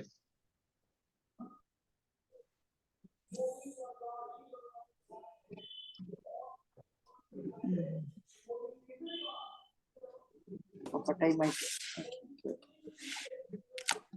ತುಂಬಾ ಚೆನ್ನಾಗಿತ್ತು ಗುರುಜಿ ಇವತ್ತಿನ ಕ್ಲಾಸ್. ನನ್ನ ಶರೀರ ನಾನು ದಾನ ಮಾಡಿದ್ರೆ ಗುರುಗಳೇ, ನಾನು ಶರ್ಟ್ ದಾನ ಮಾಡಿದಾಗ ಅಷ್ಟೇ ಅಲ್ಲ ಅದು. ನನ್ನ ಶರೀರ ನಾನು ದಾನ ಮಾಡಿದ್ರೆ ನನ್ನ ಈಗ ಉದಾನವಾಯು ಮತ್ತು ಚಿತ್ತ ಏನು ಹೋಗ್ತಾ ಇರ್ತದೆ, ಸೂಕ್ಷ್ಮ ಶರೀರ, ಅದಕ್ಕೂ ಇದಕ್ಕೂ ಏನು ಇರೋದಿಲ್ಲಲ್ಲ ಅವಾಗ. ಶರೀರ ಏನಾದ್ರೇನು? ಮರಣ ಆದ್ಮೇಲೆ ತಾನೇ ಶರೀರ ದಾನ ಮಾಡೋದು. ಅದೇ ಗುರುಗಳೇ, ಮರಣ ಆದ್ಮೇಲೆ ಅಂತಂದ್ರೆ ನಾನು ಬೇರೆ ಆಗ್ಬಿಟ್ಟಿರ್ತೇನೆ ಅದರಿಂದ, ಶರೀರದಿಂದ. ಬೇರೆ ಆಗ್ಬಿಟ್ಟಿರ್ತೀನಿ. ಹಾಗೆ ನೋಡಿದ್ರೆ ಇದ್ದಾಗ್ಲೂ ನಾನೇನ್ ಬೇರೆನೆ ಯಾವಾಗ್ಲೂ. ಅನುಭವಿಸೋಕೆ ಏನು ಇರೋದಿಲ್ಲಲ್ಲ ಅಲ್ಲಿ, ಪ್ರಾಣ ಹೋಗ್ತಾರೆ. ದಾನ ಆದ್ರೆ ಮಾಡಿದ್ರೆ ಆ ಶರೀರಕ್ಕೆ ಸಂಸ್ಕಾರ ಆಗ್ಬೇಕು ಅಂತ ಇರ್ತದಲ್ಲ ಒಂದು, ಅದೇನೋ ಆಗೋದಿಲ್ಲ. ಡ್ಯಾಮೇಜ್ ಮಾಡಿ ವಾಪಸ್ ಕೊಡಬಾರ್ದು ದೇವ್ರಿಗೆ ಅಂತಾರೆ. ಅವ್ನು ಹೇಗ್ ಕೊಟ್ನೋ ಹಾಗೆ ಕೊಡ್ಬೇಕು ವಾಪಸ್ಸು ಅಂತ. ಅಲ್ಲ, ಶರೀರ ದಾನ ಅಂದ್ರೆ ಅಂಗಾಂಗ ದಾನ ಅಲ್ರಿ. ಶರೀರ ಅಂದ್ರೆ ಮೇಲಿಂದ ಶರೀರ ಏನ್ ಮಾಡ್ತಾರೆ ತಗೊಂಡು? ಅಲ್ಲ, ನೀವ್ ಶರೀರ ಕೊಟ್ರೆ ಅವ್ರು ಒಂದೊಂದ್ ಪಾರ್ಟ್ ತೆಗಿದೇನೆ ಅವ್ರು 2 ವರ್ಷ ಇಟ್ಟಿರ್ತಾರೆ. ಅಲ್ಲ, ಅದು ಅಂಗಾಂಗಗಳು ಒಂದು ಇಡೀ ಶರೀರ ಇಡೀ ಯಾವ್ದೋ ಒಬ್ಬ ವ್ಯಕ್ತಿಗೆ ಹೋಗೋದಿಲ್ಲ. ಒಂದೊಂದ್ ಅಂಗ ಒಬ್ಬೊಬ್ಬರಿಗೆ ನೀಡಗೆ ಹೋಗ್ತಾರೆ. ಹೌದು, ಕ್ಲಾಸ್ ಮಾಡಕ್ಕೇನೆ ಒಂದೊಂದ್ ಪಾರ್ಟ್ ತೆಗೆದು ಅವ್ರಿಗೆ ಎಕ್ಸ್ಪ್ಲೈನ್ ಮಾಡ್ತಾ ಇರ್ತಾರೆ, ಅದನ್ನ ಹಾಗೆ ಇಟ್ಟಿರ್ತಾರೆ. ಕರೆಕ್ಟ್. ದೇಹ ಪ್ರಯೋಗಕ್ಕ ಈ ಕಲಿಯವರಿಗೆ ತೋರ್ಸೋದಕ್ಕ ಫ್ರಾಗ್ ಇದ್ದಂಗೆ. ಹೌದು, ಇರ್ಲಿ, ಅದೆಲ್ಲ ಬೇರೆ ವಿಚಾರ. ಇವತ್ತೇನ್ ವಿಚಾರ ಮುಗಿಸ್ತಾ ಇಲ್ಲಿಗೆ? ಮುಗಿಸಿ ಗುರುಜಿ. 9 ಗಂಟೆ. ತುಂಬಾ ಇದೇ ಐ ಓಪನಿಂಗ್ ಆಯ್ತು ಕ್ಲಾಸ್. ಗುರುಗಳ ನೀವ್ ಹೇಳೋದೆಲ್ಲ ಕೇಳಿದ್ರೆ ಮೃತ್ಯುನು ಏನು ಅಲ್ಲ ಅನ್ಸತ್ತಲ್ವ ಗುರುಗಳೇ? ಅವಾಗ ಹಾಗಿದ್ರೆ ಕಾರಣ ಶರೀರ, ಮನೋಬುದ್ಧಿ ಅಹಂಕಾರ ಕಾರಣ ಶರೀರ ತಗೊಂಡ್ರೆ ಶರೀರ ನಾವಲ್ಲ, ಮೃತ್ಯುನು ನಾವಲ್ಲ, ಅಷ್ಟೇನೆ. ಹೌದು, ಶರೀರ ಬರೋದು ಮೃತ್ಯುಗ್ ಮಾತ್ರ, ಮೃತ್ಯು ಬರೋದು ಶರೀರಕ್ಕೆ ಮಾತ್ರ. ಶರೀರಕ್ಕೆ ಮಾತ್ರ, ನಾವು ಅಲ್ವೇ ಅಲ್ಲ ಹಾಗಿದ್ರೆ. ಅಲ್ವೇ ಅಲ್ಲ, ಯಾಕೆ ಮಾಡೋದು ಹೀಗೆ? ಸಾವಿನ ಭಯನ ಹೋಗ್ಬಿಡ್ತದ ಅವಾಗ. ಹೋಗ್ಬೇಕು ಅನ್ನೋದೇ ಉದ್ದೇಶ. ಹೌದು. ಅದೇ ಅಹಂಕಾರ ಮೊದ್ಲು ಹೋಗ್ಬೇಕು ಗುರುಗಳೇ, ಆಮೇಲೆ ಮುಂದೆ.